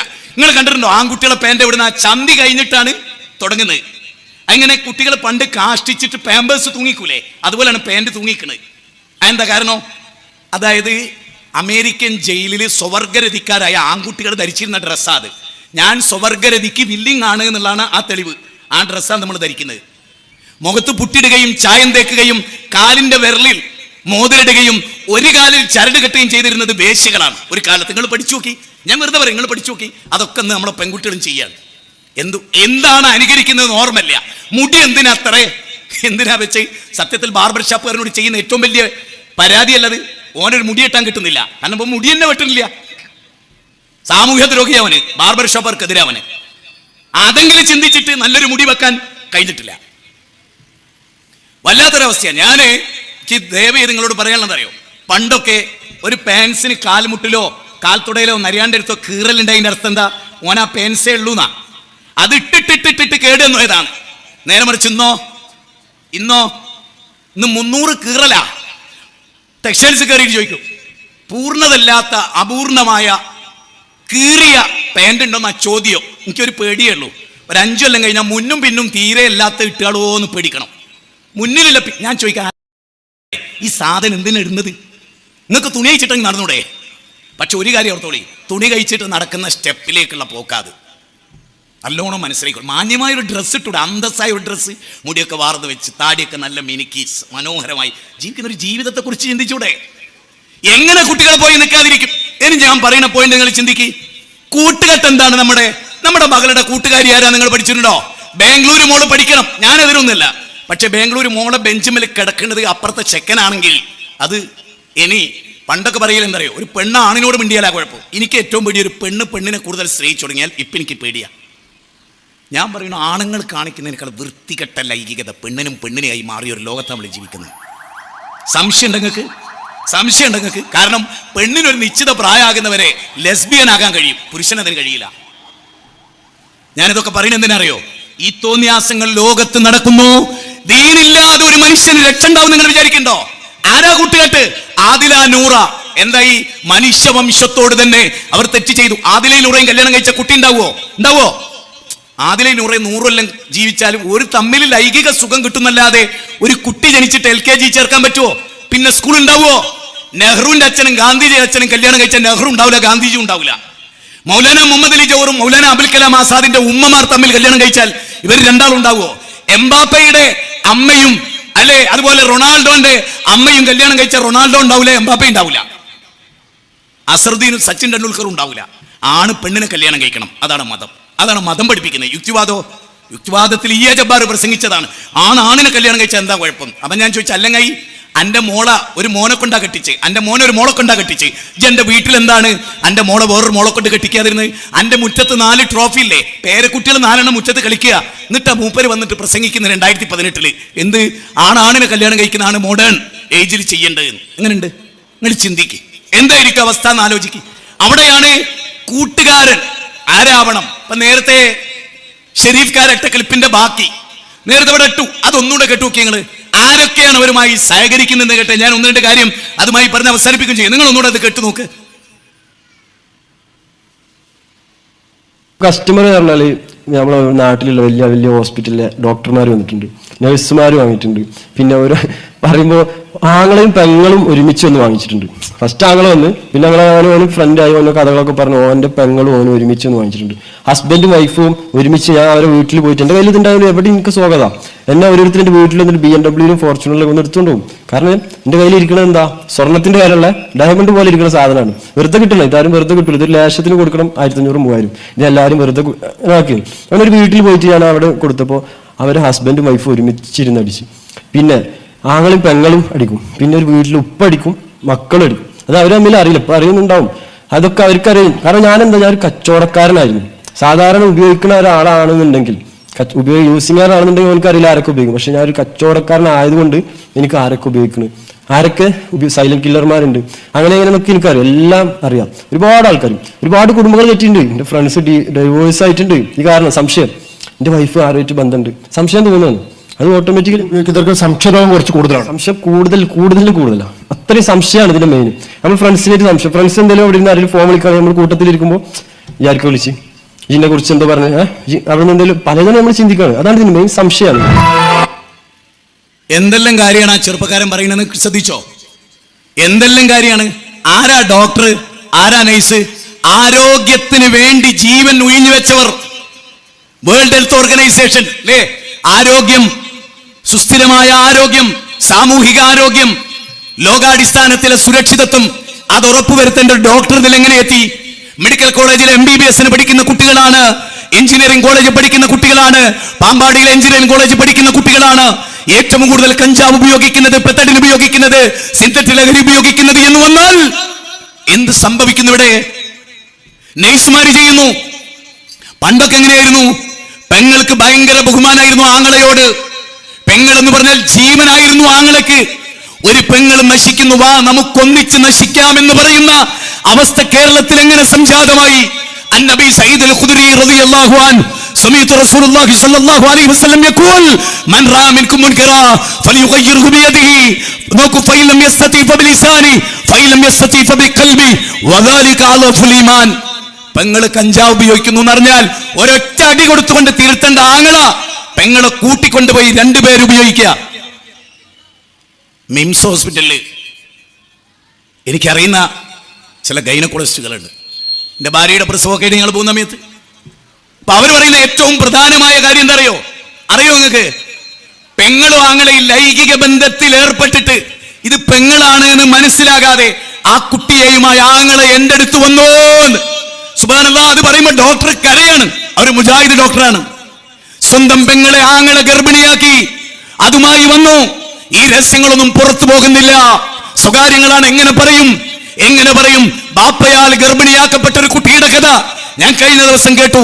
കട്ടപ്പനയിൽ അമ്മയെ കെട്ടിയിട്ട് ബലാത്സംഗം ചെയ്തൊരു മകന്റെ കഥ വർഷങ്ങൾക്ക് മുമ്പ് നമ്മൾ കേട്ടതാണ്. എന്താണ് നമ്മുടെ നാടിന്റെ അവസ്ഥ? ബാപ്പ ഉപയോഗിക്കുന്നു, ഉമ്മ ഉപയോഗിക്കുന്നു, ഭാര്യയും ഭർത്താവ് ഉപയോഗിക്കുന്നു. ആര് വളരണം? ആര് കണ്ടു വളരും? യാ അയ്യുഹല്ലദീന ആമനൂ ലിമ തഖൂലൂന മാ ലാ തഫഅലൂൻ കബറ മഖ്തൻ ഇൻദല്ലാഹ്. മാതാപിതാക്കൾക്ക് മാതൃകയാകാൻ കഴിയുന്നില്ല, പിന്നെ എങ്ങനെ നന്നാവും? യാ ബുനയ്യ അഖിമിസ് സ്വലാഹ്, എന്റെ പൊന്നുമോനെ, വഅ്മുർ ബിൽ മഅറൂഫ് വഅൻഹാ അനിൽ മുൻകർ. നോക്കൂ, എന്താ പറയും? മോനെ നിസ്കരിക്കട്ടോ. നിസ്കാരത്തിന്റെ ഒരു പ്രത്യേകത എന്താ? ഇന്ന സ്വലാത്ത തൻഹാ അനിൽ ഫഹ്ശാഇ വൽ മുൻകർ.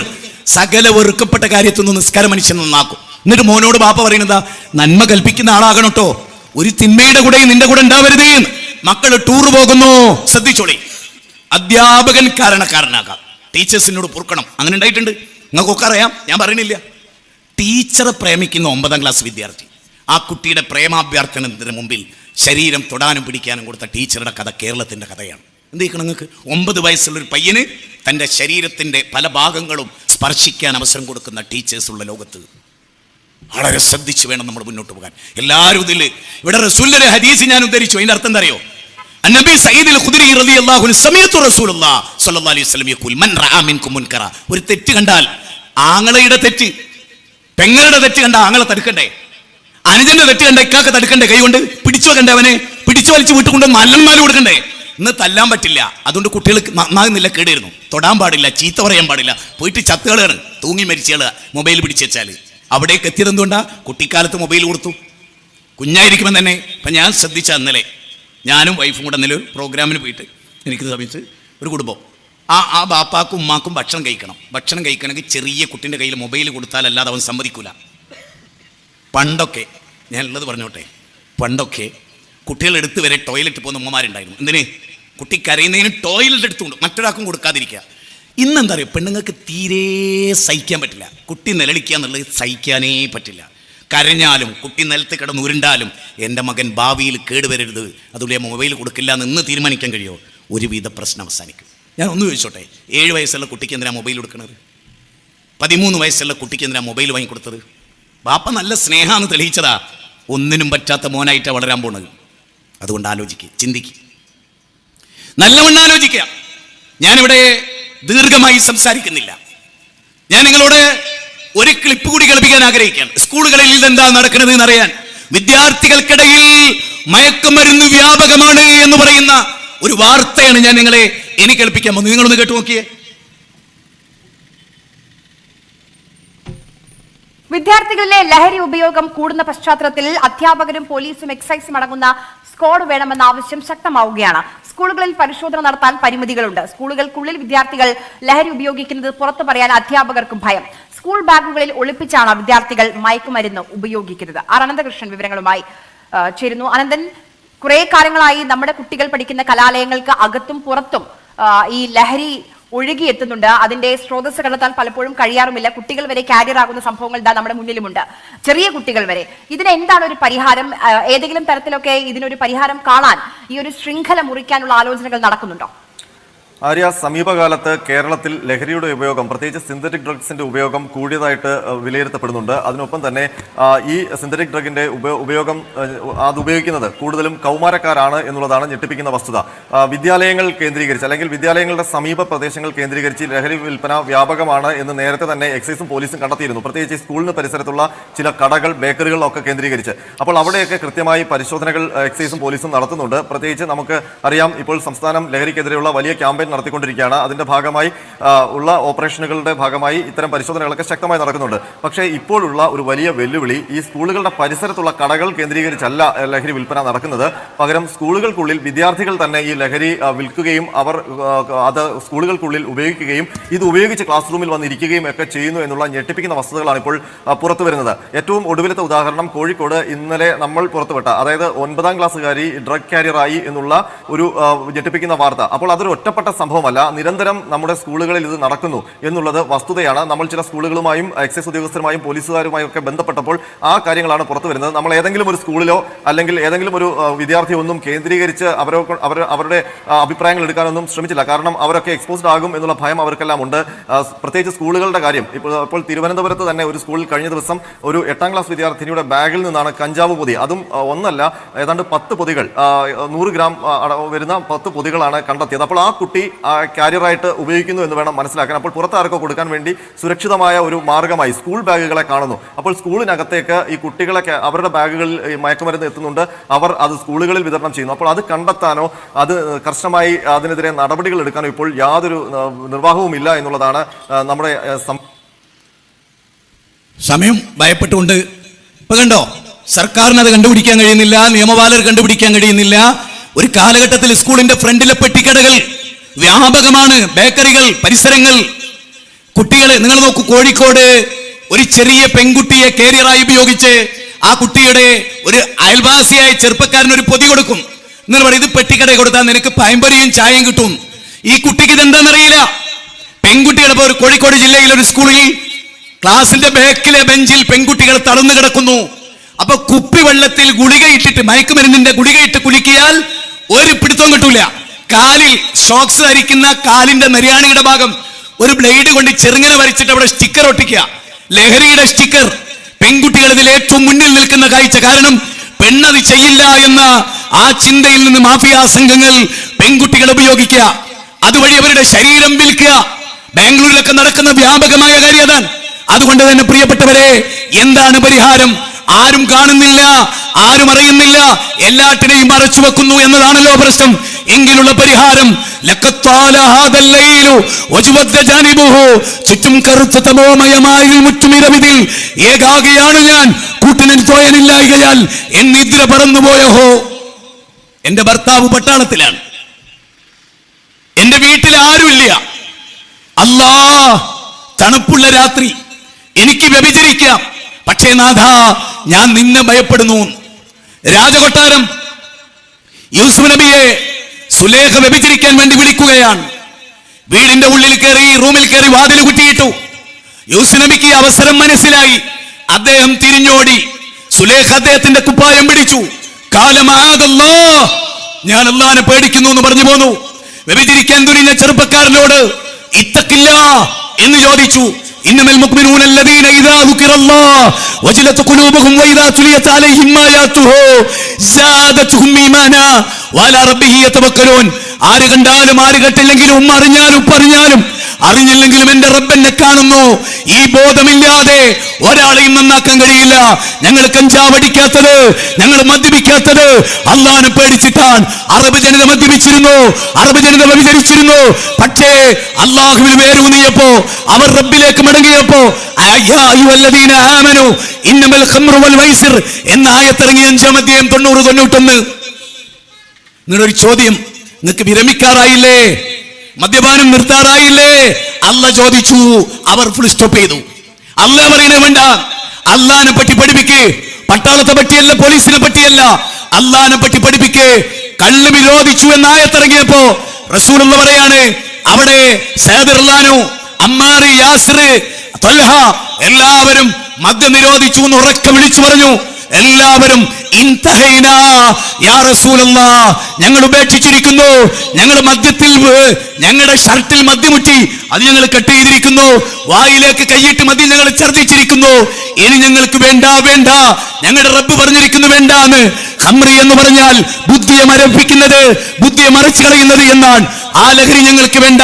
കുല്ലു മുസ്കിരിൻ ഹറാം, ഒരു ചെറിയ തോതിൽ അതുപോലെ ഹറാമാണ്, ഞങ്ങൾക്കിത് വേണ്ട.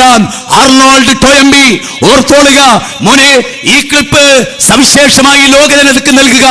Arnold Toynbee, Arnold Toynbee the civilisation on trial എന്ന് പറയുന്ന ഗ്രന്ഥം, അതിലെഴുതി വെച്ചിരിക്കുന്നു, മദ്യത്തെക്കുറിച്ച് പ്രസംഗിക്കുകയും മദ്യത്തെക്കുറിച്ച് ബോധവൽക്കരണം നടത്തുകയും മദ്യമുക്തമായ ഒരു രാഷ്ട്രത്തെ രൂപീകരിക്കുകയും ചെയ്തത് ആരെങ്കിലും അതിൽ വിജയിച്ചിട്ടുണ്ടെങ്കിൽ the most complete historical personality, ചരിത്ര നിലയിൽ ജീവിച്ച പ്രവാചകനാണ്.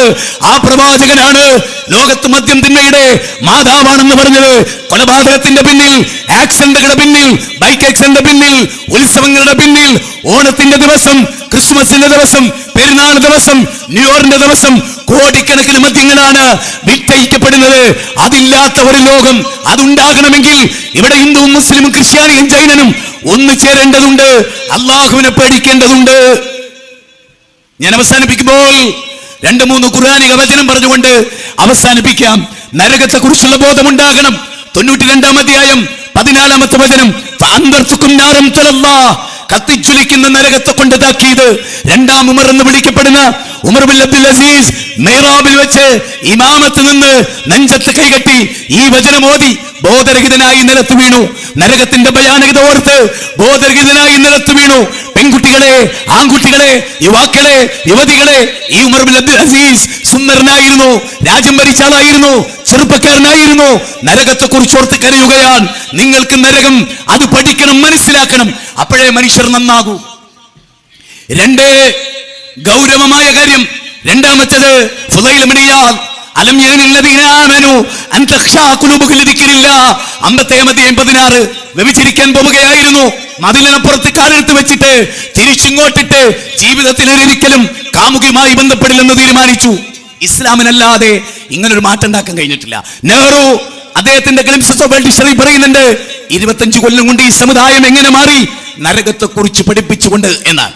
നരകത്തിലേക്ക് പോകുന്നവരോട് ചോദിക്കുന്ന ഒരു ചോദ്യമുണ്ട്, അല്ല എന്താ നീ നരകത്തിൽ പോയത് എന്ന് ചെറുപ്പക്കാരോടൊക്കെ ചോദിക്കും. അപ്പൊ അവർ പറയും സൂറത്ത് മുദ്ദസ്സിറാണ്. അത് ശരിക്കും കേട്ടോളിട്ടോ, യുവതികളും യുവാക്കളും. അതിൽ പറയുന്നത് സൂറത്ത് മുദ്ദസ്സിർ 74-ാം അധ്യായം 39, അനിൽ മുജ്രിമീൻ മാ സലക്കക്കും ഫീ സഖർ ഖാലൂ ലം നകു മിനൽ മുസല്ലീൻ വലം നകു നുത്ഇമുൽ മിസ്കീൻ ഫകുന്നാ നഖൂദു മഅൽ ഖായിദീൻ. ശരിക്കും കേട്ടോ, എന്താ നരകത്തിൽ പോയത്? പള്ളിയിൽ നിന്ന് ബാങ്ക് കൊടുത്താൽ നിസ്കരിക്കില്ലായിരുന്നു, പാവപ്പെട്ടവർക്ക് ഭക്ഷണം കൊടുക്കില്ലായിരുന്നു. കഞ്ചാവും കള്ളടിച്ചാൽ പാവപ്പെട്ടവന് ഭക്ഷണം കൊടുക്കാൻ മൂടുണ്ടാവുമോ? അടുത്ത വാചകം എന്താ അറിയോ? ഭൂലോക ചെറ്റകളുടെ കൂടെയായിരുന്നു എൻ്റെ ജീവിതം. എന്താണ്? പരലോകത്ത് പറയാണ് കൂട്ടുകാരികളൊക്കെ ചെറ്റകളായിരുന്നു. കൂട്ടുകാരൊക്കെ ചെറ്റകളായിരുന്നു, അതുകൊണ്ടാണ് നരകത്ത് പോയത്. ഈ സൂറത്ത് ഫുർഖാനിലൊരു വചനമുണ്ട്, വയൗമ യഉല്ലു അലാ യദൈഹി യഖൂലു യാ ലൈതനി ഇത്തഖദതു മഅർ റസൂലി സബീലാ യാ വൈലതാ ലൈതനി ലം അത്തഖദു ഫുലാനൻ ഖലീലാ ലഖദ് അളല്ലനി അനി ദിക്ർ. നോക്കൂ, 25-ാം അധ്യായം 27, 28, 29, 30. അതിലെന്താ പറയുന്നറിയോ? അക്രമി പരലോകത്ത് വെച്ച് കൈകടിക്കും. അതുകൊണ്ട് വിലാപം എന്താ അറിയോ? നല്ല കൂട്ടുകാരനെ സ്വീകരിച്ചിരുന്നെങ്കിൽ എത്ര നന്നായിരുന്നു. അപ്പൊ നമ്മുടെ മക്കളുടെ കൂട്ടുകെട്ട് നല്ലവരുമായിട്ടാണെന്ന് ബാപ്പ പരിശോധിക്കണം, ബോധ്യപ്പെടണം. സ്കൂളിൽ ചെന്ന് അധ്യാപകർ ചോദിച്ചു ഇവന്റെ കൂട്ടുകാരാണ്, ഇവൻ എവിടെയാ പോകുന്നത്. ഇപ്പൊ സാധാരണ ആൺകുട്ടികളൊക്കെ വൈകുന്നേരം വന്നാൽ ഞാനിപ്പോൾ വരട്ടെ ഉമ്മാന്നറിയൂ, ചോദിക്കണം എങ്ങോട്ടാണ്, ഇന്ന സ്ഥലത്തേക്ക് വിളിക്കണം. ഞാൻ നല്ലൊരു കൂട്ടുകാരൻ്റെ അടുത്തേക്ക് പോകുന്നതെന്ന് പറഞ്ഞപ്പോൾ ഉടനെ ഫോൺ വിളിച്ചിട്ട് ഓൻ്റെ അടുത്ത് കൊടുക്കുക അറിയാം. എന്നിട്ട് അവനെ സംസാരിക്കുക, ഉറപ്പ് വരുത്തുക മോൻ നല്ലയിടത്താണോ നിൽക്കണത്. പോയി നോക്കുക, മോൻ പോകുന്ന സ്ഥലം പറഞ്ഞല്ലോ അവിടെ ഉണ്ടോ നോക്കുക. അവിടെ ഒക്കെ അരിച്ചു പെറുക്കിയിട്ട് നിന്നെ കണ്ടില്ലല്ലോ എന്ന് രാത്രി പറയുമ്പോൾ ഓനൊരു ബോധം ഉണ്ടാവും. എൻ്റെ ഉപ്പ എന്നെ ഫോളോ ചെയ്യുന്നുണ്ട്, എൻ്റെ ഉപ്പ എന്നെ നിയന്ത്രിക്കുന്നുണ്ട്, എനിക്ക് നന്നാകണം, കേടിരാൻ പറ്റൂല. ഈ ജാഗ്രത ഇവിടെ ഇരിക്കുന്ന നിങ്ങൾ ഓരോരുത്തരും വെച്ച് പുലർത്തിയാൽ, ഞാൻ വെച്ച് പുലർത്തിയാൽ അടുത്ത കൊല്ലം ഇങ്ങനെ ഒരു പ്രസംഗം ഇവിടെ വേണ്ടി വരില്ല. രണ്ടാമത്തെ പോയിന്റ് പറഞ്ഞ് അവസാനിപ്പിക്കാം. ഇമാം അബു ഹനീഫയുടെ കാലം, ഇതാണ് എൻ്റെ പ്രസംഗത്തിൻ്റെ അവസാന ഭാഗം. ഇതെന്താ അറിയോ? അപ്പം ഇതൊക്കെ കേട്ട് ഇവിടുന്ന് പോയാൽ മതിയോ? ഞാൻ നിൻ്റെ ഒരു സുഹൃത്തിനോട് ചോദിച്ചടാ, കഞ്ചാവിനെതിരെ നമ്മൾ എത്ര കാലമായി പ്രസംഗം, നീ പോയിട്ട് ഒരുത്തനെ കഞ്ചാവ് കൃഷി നടത്തി ഒരുത്തനെ നന്നാക്കിക്കോ, അങ്ങനെ ഒരു ഓർമ്മ ഉണ്ടോ നിനക്ക്? അവൻ പറഞ്ഞു അതില്ല. എന്നാലേ ഇമാം അബു ഹനീഫ റഹ്മത്തുള്ളാഹി അലൈഹിയുടെ അയൽവാസി മുഴുകുടിയനായ ഒരുത്തൻ, മദ്യപാനി, ഭയങ്കര ശല്യമായിരുന്നു എല്ലാവർക്കും. ഉമ്മാക്ക് വെറുപ്പ്, ഭാര്യക്ക് വെറുപ്പ്, മക്കൾക്ക് വെറുപ്പ്. മാസ് പെറ്റീഷൻ പോയി, ഭയങ്കര ശല്യമാണെന്ന് പറഞ്ഞിട്ട് മാസ് പെറ്റീഷൻ. പോലീസുകാരനെ അറസ്റ്റ് ചെയ്തുകൊണ്ടേ. എനിക്ക് ശരിക്കും ശ്രദ്ധിച്ചോട്ടോ, നിന്റെ സംഘാടകരോടാണ് ഞാൻ പറയുന്നത്, വിദ്യാർത്ഥി സംഘടനയോടാണ് ഞാൻ പറയുന്നത്, യൂത്തിനോടാണ് ഞാൻ പറയുന്നത്. അബു ഹനീഫ ജീവിച്ചിരിക്കെ തൊട്ടയൽപ്പക്കത്തുനിന്നൊരു മുഴുകുടിയൻ ഉണ്ടാകുക എന്ന് പറഞ്ഞാൽ തന്നെ തെറ്റാ. കാരണം ഇമാം അബു ഹനീഫാര ലോകപ്രസിദ്ധ പണ്ഡിതന്മാരിൽ മദ്ഹബിന്റെ അമാമിങ്ങളിൽ ഒന്നാമത്തെ ആളാ. ഈ ഇമാം അബു ഹനീഫക്ക് ഭയങ്കര ടെൻഷനായി അന്ന് രാത്രി, ഇതുപോലെ നമുക്കൊക്കെ ഉണ്ടാകണമെന്ന്. എന്നിട്ട് അദ്ദേഹം ഉറങ്ങിയില്ല. വലത്തോട്ട് ശരിയും ഇടത്തോട്ട് ശരിയും കുറച്ച് നടക്കും, ഈ മനുഷ്യനെ കുറിച്ച് ആലോചിച്ചിട്ട്, ഒരൊറ്റ മദ്യപാനിയെ കുറിച്ച് ആലോചിച്ചിട്ട്. അങ്ങനെ പിറ്റേന്ന് രാവിലെ സുബഹിസ്കരിച്ചിട്ട് ജയിൽ സൂപ്രണ്ടിൻ്റെ അടുത്തേക്ക് ഇമാം അബു ഹനീഫ ചെല്ലുക. എന്നിട്ട് പറ, ഇമാമിനെ കണ്ടപ്പോൾ തന്നെ അവർ ചാടി എണീറ്റു. എന്താ നിങ്ങൾ ജയിലിലേക്ക്, നിങ്ങൾ എന്തിനാ അങ്ങോട്ട് വന്നത്? അതോ എൻ്റെ വീടിൻ്റെ അയൽപ്പക്കത്ത് നിന്ന് ഒരുത്തനെ ഇന്നലെ കൊണ്ടുവന്ന് അറസ്റ്റ് ചെയ്തില്ലേ കള്ളുടിയനെ, ഒന്ന് എനിക്ക് വിട്ടു തന്നാൽ ഞാൻ നന്നാക്കാൻ ശ്രമിക്കാം. അപ്പൊ ഇമാം അവർകൾ പറഞ്ഞാൽ തട്ടിക്കളയാൻ പറ്റില്ല. അങ്ങനെ കൊണ്ടുവന്നു. ഈ ചെറുപ്പക്കാരന്റെ ഷോൾഡറിൽ ഇമാം അബു ഹനീഫ കൈവച്ചു. എന്നിട്ട് ചോദിച്ചേടാ, നിന്റെ ഉമ്മ ഇന്നലെ കിടന്നുറങ്ങി, അൽഹംദുലില്ലാഹ്. മോനില്ലാത്തതിന്റെ പേരിൽ, മോനുള്ളതിന്റെ പേരിലല്ല, മോനില്ലല്ലോ എന്നോർത്ത് അൽഹംദുലില്ലാഹ്. നിന്റെ കൂടെ കിടന്ന ഭാര്യ അൽഹംദുലില്ലാഹ്, നിന്റെ ബീജത്തിൽ പറഞ്ഞ മക്കൾ അൽഹംദുലില്ലാഹ്. കള്ളുകുടിയനായ നിന്നെ ആർക്കും ഇഷ്ടമില്ലായിരുന്നു. എന്തിനാണ് ഈ ഭൂമുഖത്ത് ജീവിതം, എന്തിനാ മോനെ ഈ ജീവിതം? ആർക്കും വേണ്ടാത്ത 10 മാസം നൊന്നു പ്രസവിച്ച ഉമ്മ നിന്നെ തള്ളിപ്പറയുന്ന നിന്റെ ജീവിതം എന്തിന്? ഇനിയെങ്കിലും നിനക്ക് നന്നായിക്കൂടെ? എന്താടാ ഇത് എന്നൊരൊറ്റ ചോദ്യം. ഇമാം അബു ഹനീഫ റഹ്മത്തുള്ളാഹി അലൈഹി നന്നായി, ഇമാം അബു ഹനീഫ ഉപദേശ പയ്യൻ നന്നായി, അദ്ദേഹത്തിൻ്റെ സദസ്സിലെ ഏറ്റവും വലിയ ആലിമായി. ഇനി മനസ്സ് തട്ടി ഞാൻ ചോദിക്കുകയാണ്, വിഷ്ടത്തോടാണ് എൻ്റെ ചോദ്യം. മദ്യപാനിയിൽ നിന്ന് ഒരാളെ മോചിപ്പിച്ച ഓർമ്മയുള്ള ഒരാൾ കൈവന്തിക്ക്. മദ്യപാനത്തു നിന്ന് ഓനെ ഞാൻ രക്ഷപ്പെടുത്തിയിട്ടുണ്ട്. ന്യൂ ഹോപ്പ് എന്ന് പറഞ്ഞൊരു സ്ഥലമുണ്ട് പെരിന്തൽമണ്ണ. ജമാൽ ചെറുവാടിയും ഹാരിസ് ബിൻ സലീമും ഈ ഉള്ളവനും മറ്റുള്ളവരൊക്കെ ക്ലാസ് എടുക്കുന്ന ഒരു സ്ഥലമാണ്. ഡി എഡിഷൻ സെന്ററാണ്. ഒരുപാട് സ്ഥലത്ത് നിന്ന് ഞങ്ങളെ വിളിക്കും. കഞ്ചാവിന് അടിമയാണ്, അവിടെ കൊണ്ട് 21 ദിവസം ആക്കാം. നിങ്ങളൊന്ന് ചെന്ന് നോക്കൂ അവിടെ. ഇനി എൻ്റെ ചോദ്യം എന്താ അറിയോ? അത് പറഞ്ഞ അവസാനം, ഇവിടുത്തെ സ്ത്രീകൾക്ക് എല്ലാവർക്കും പങ്കുണ്ട്. ഓരോ വീട്ടിലും നിങ്ങളൊന്ന് കയറി ഇറങ്ങി നോക്കി, പെണ്ണുങ്ങൾ ഇപ്പോൾ 2-3 സ്ത്രീകൾ ഓരോ വീട്ടിൽ. ഇവിടെ മോളുണ്ടോ? ഉണ്ട്. എന്താ മോളെ അവസ്ഥ? ഞങ്ങളിങ്ങനെ സ്കൂളിൽ പോകുന്ന കുട്ടികളുടെ ആയിട്ട് സംസാരിക്കാമോ? ഒന്ന് നിങ്ങൾ ശ്രമിച്ചു നോക്ക്, ഭയങ്കര റിസൾട്ടായിരിക്കും. ഞാൻ എറണാകുളത്തൊരു പ്രസംഗം ചെയ്തു. 2 കൊല്ലം കഴിഞ്ഞിട്ടാണ് പിന്നെ ഞാൻ അറിയുന്നത് ആ പ്രസംഗം കേട്ടിട്ട് ഒരുത്തൻ കള്ളുകൂടി നിർത്തിയിട്ടുണ്ട്. കാരണം ആരൊക്കെ നിർത്തിയെന്ന് പ്രസംഗം കേൾക്കുന്നവൻ അറിയില്ല.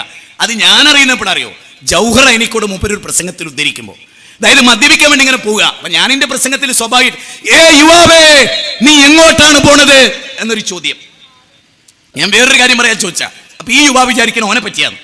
ഓൻ അവിടെ നിന്നു, ആ പ്രസംഗം ഫുള്ള് കേട്ടു. അങ്ങനെ എന്നേക്കുമായി ജീവിതത്തിൽ മദ്യം ഉപേക്ഷിച്ചു. ഓ നന്നായി. ഇത് ജൗഹർ എനിക്കൂട് പറഞ്ഞിട്ടാണ് ഞാൻ അറിയുന്നത്. അപ്പം നമ്മുടെയൊക്കെ പ്രവർത്തനത്തിന് റിസൾട്ട് ഇല്ല എന്ന് പറയരുത്. ആയിരക്കണക്കിന് ഏറ്റവും സന്തോഷമുള്ള റിസൾട്ട് കിട്ടിട്ടാണെന്ന്. ഏറ്റവും സന്തോഷം ഒരു മുസ്ലിമിനുണ്ടാകുക എന്താ? ഈ ലോകം മുഴുവൻ ലഭിക്കുന്നതിനേക്കാൾ വലിയ സന്തോഷം നീ കാരണമായി ഒരു മനുഷ്യന് ഹിദായത്ത് കിട്ടുക. അങ്ങനത്തെ ഒരു വാർത്ത കാറിലിരുന്ന് കേട്ടിട്ടാണ് ഞാൻ സ്റ്റേജിലേക്ക് കയറി. ഇതിനോളം വലിയ പുളകം വേറെ എന്താണ്? അതുകൊണ്ട് എല്ലാവരോടും എനിക്ക് പറയാനുള്ളത്, എല്ലാവരോടും സ്നേഹിച്ച് എനിക്ക് പറയാനുള്ളത്, നന്നായിട്ട് പരിശ്രമിക്കുക. നന്നായിട്ട് ഈ പറഞ്ഞ കാര്യത്തിൻ്റെ കണ്ടന്റ് ബാപ്പയും ഇമ്മയാണ് ഇവിടുന്ന് ഏറ്റവും കൂടുതൽ പ്രതിക്കൂട്ടിൽ നിർത്തപ്പെട്ട് പോകുന്നത്. സ്വന്തം മക്കളുടെ കൂടെ സ്നേഹിച്ചും താരാട്ടുപാടിയും അവരുടെ കൂടെ ഇരുന്നും അവർക്ക് വീട്ടിലിരിക്കാൻ മോഹം ഉണ്ടാവണം. ബാപ്പാൻ്റെ കൂടെ, ബാപ്പ വന്ന വാപ്പാൻ്റെ കൂടെ. ബാപ്പ ഉണ്ടെങ്കിൽ എങ്ങോട്ടും പോകില്ല മക്കൾ. ബാപ്പന്നെ അവരെ കളിപ്പിക്കുകയും ചിരിപ്പിക്കുകയും സന്തോഷിപ്പിക്കുകയും, വാടാ നമുക്ക് നിസ്കരിക്കുമ്പോൾ, വാടാ നമുക്കൊരു ചായ കുടിക്കാമെന്ന് പറഞ്ഞാൽ വാപ്പാൻ്റെ കൂടെ വരി നമ്മളൊരു രോഗിയെ സന്ദർശിക്കാം. ഇങ്ങനെ നിങ്ങൾ മക്കളുടെ കാര്യത്തിൽ ചെയ്തു നോക്ക്. ഭയങ്കര റിസൾട്ട് ഉണ്ടാക്കാൻ കഴിയും. അതിന് ഈ സമ്മേളനം ഉപകാരദായകമായി ഭവിക്കുമാറാകട്ടെ എന്ന് പ്രാർത്ഥിക്കുകയാണ്. എല്ലാവിധ നന്മകളും അള്ളാഹു നമുക്ക് നൽകട്ടെ, എല്ലാവിധ തിന്മകളിലും അള്ളാഹു നമ്മെ കാത്തുരക്ഷിക്കട്ടെ. നാളെ മഹ്ശറയിൽ എരിപൊരുകൊള്ളുന്ന വെയിലത്ത് അർശിൻ്റെ തനം നൽകി അള്ളാഹു നമ്മെ അനുഗ്രഹിക്കുമാറാകട്ടെ. ന്യൂനപക്ഷ തീവ്രവാദത്തിൽ നിന്ന് ഭൂരിപക്ഷ തീവ്രവാദത്തിൽ നിന്ന് അള്ളാഹു നമ്മെ കാത്തുരക്ഷിക്കുമാറാകട്ടെ. ഫലസ്തീനികൾക്ക് അള്ളാഹു ആശ്വാസം നൽകട്ടെ. ലോകത്ത് പീഡിപ്പിക്കപ്പെടുന്നവർക്ക് ആശ്വാസം നൽകട്ടെ. ലോസ് ഏഞ്ചലൻസിലും കാലിഫോർണിയയിലും ഒരുപാട് നിരപരാധികളും പാപങ്ങളും പീഡിപ്പിക്കപ്പെടുന്നുണ്ട്. ആ പരീക്ഷണത്തിൽ അള്ളാഹു അവരെ രക്ഷിക്കട്ടെ. അള്ളാഹുവിൻ്റെ തീരുമാനമേ ലോകത്ത് നടപ്പാകുക. തീരുമാനത്തോട് പോസിറ്റീവായി പ്രതികരിക്കാനുള്ള ക്ഷമയും സഹനവും നമുക്കുണ്ടാകുമാറാകട്ടെ. നന്നായിട്ട് പ്രബോധനം നടത്താനും ജനങ്ങൾക്കിടയിൽ ഇറങ്ങി പ്രവർത്തിക്കാനും നമുക്ക് സാധിക്കുമാറാകട്ടെ. റബ്ബനാ തഖബ്ബൽ മിന്നാ ഇന്നക അൻത സമീഉൽ അലീം വതുബ് അലൈനാ ഇന്നക അൻത തവ്വാബുർ റഹീം. റബ്ബനാ ഇഗ്ഫിർ ലനാ വലിഇഖ്വാനിന ലദീന സബഖൂനാ ബിൽ ഈമാൻ വലാ തജ്അൽ ഫീ ഖുലൂബിനാ ഗില്ലൽ ലദീന ആമനൂ റബ്ബനാ ഇന്നക റഊഫുർ റഹീം. റബ്ബനാ ആതിനാ ഫിദ് ദുനിയാ ഹസന വഫിൽ ആഖിറതി ഹസനത വഖിനാ അദാബൻ നാർ വസല്ലല്ലാഹു വസല്ലമ അലാ നബിയിനാ മുഹമ്മദിൻ വഅലിഹി വസഹ്ബിഹി അജ്മഈൻ വൽഹംദുലില്ലാഹി റബ്ബിൽ ആലമീൻ. അസ്സലാമു അലൈക്കും വറഹ്മത്തുള്ളാഹി.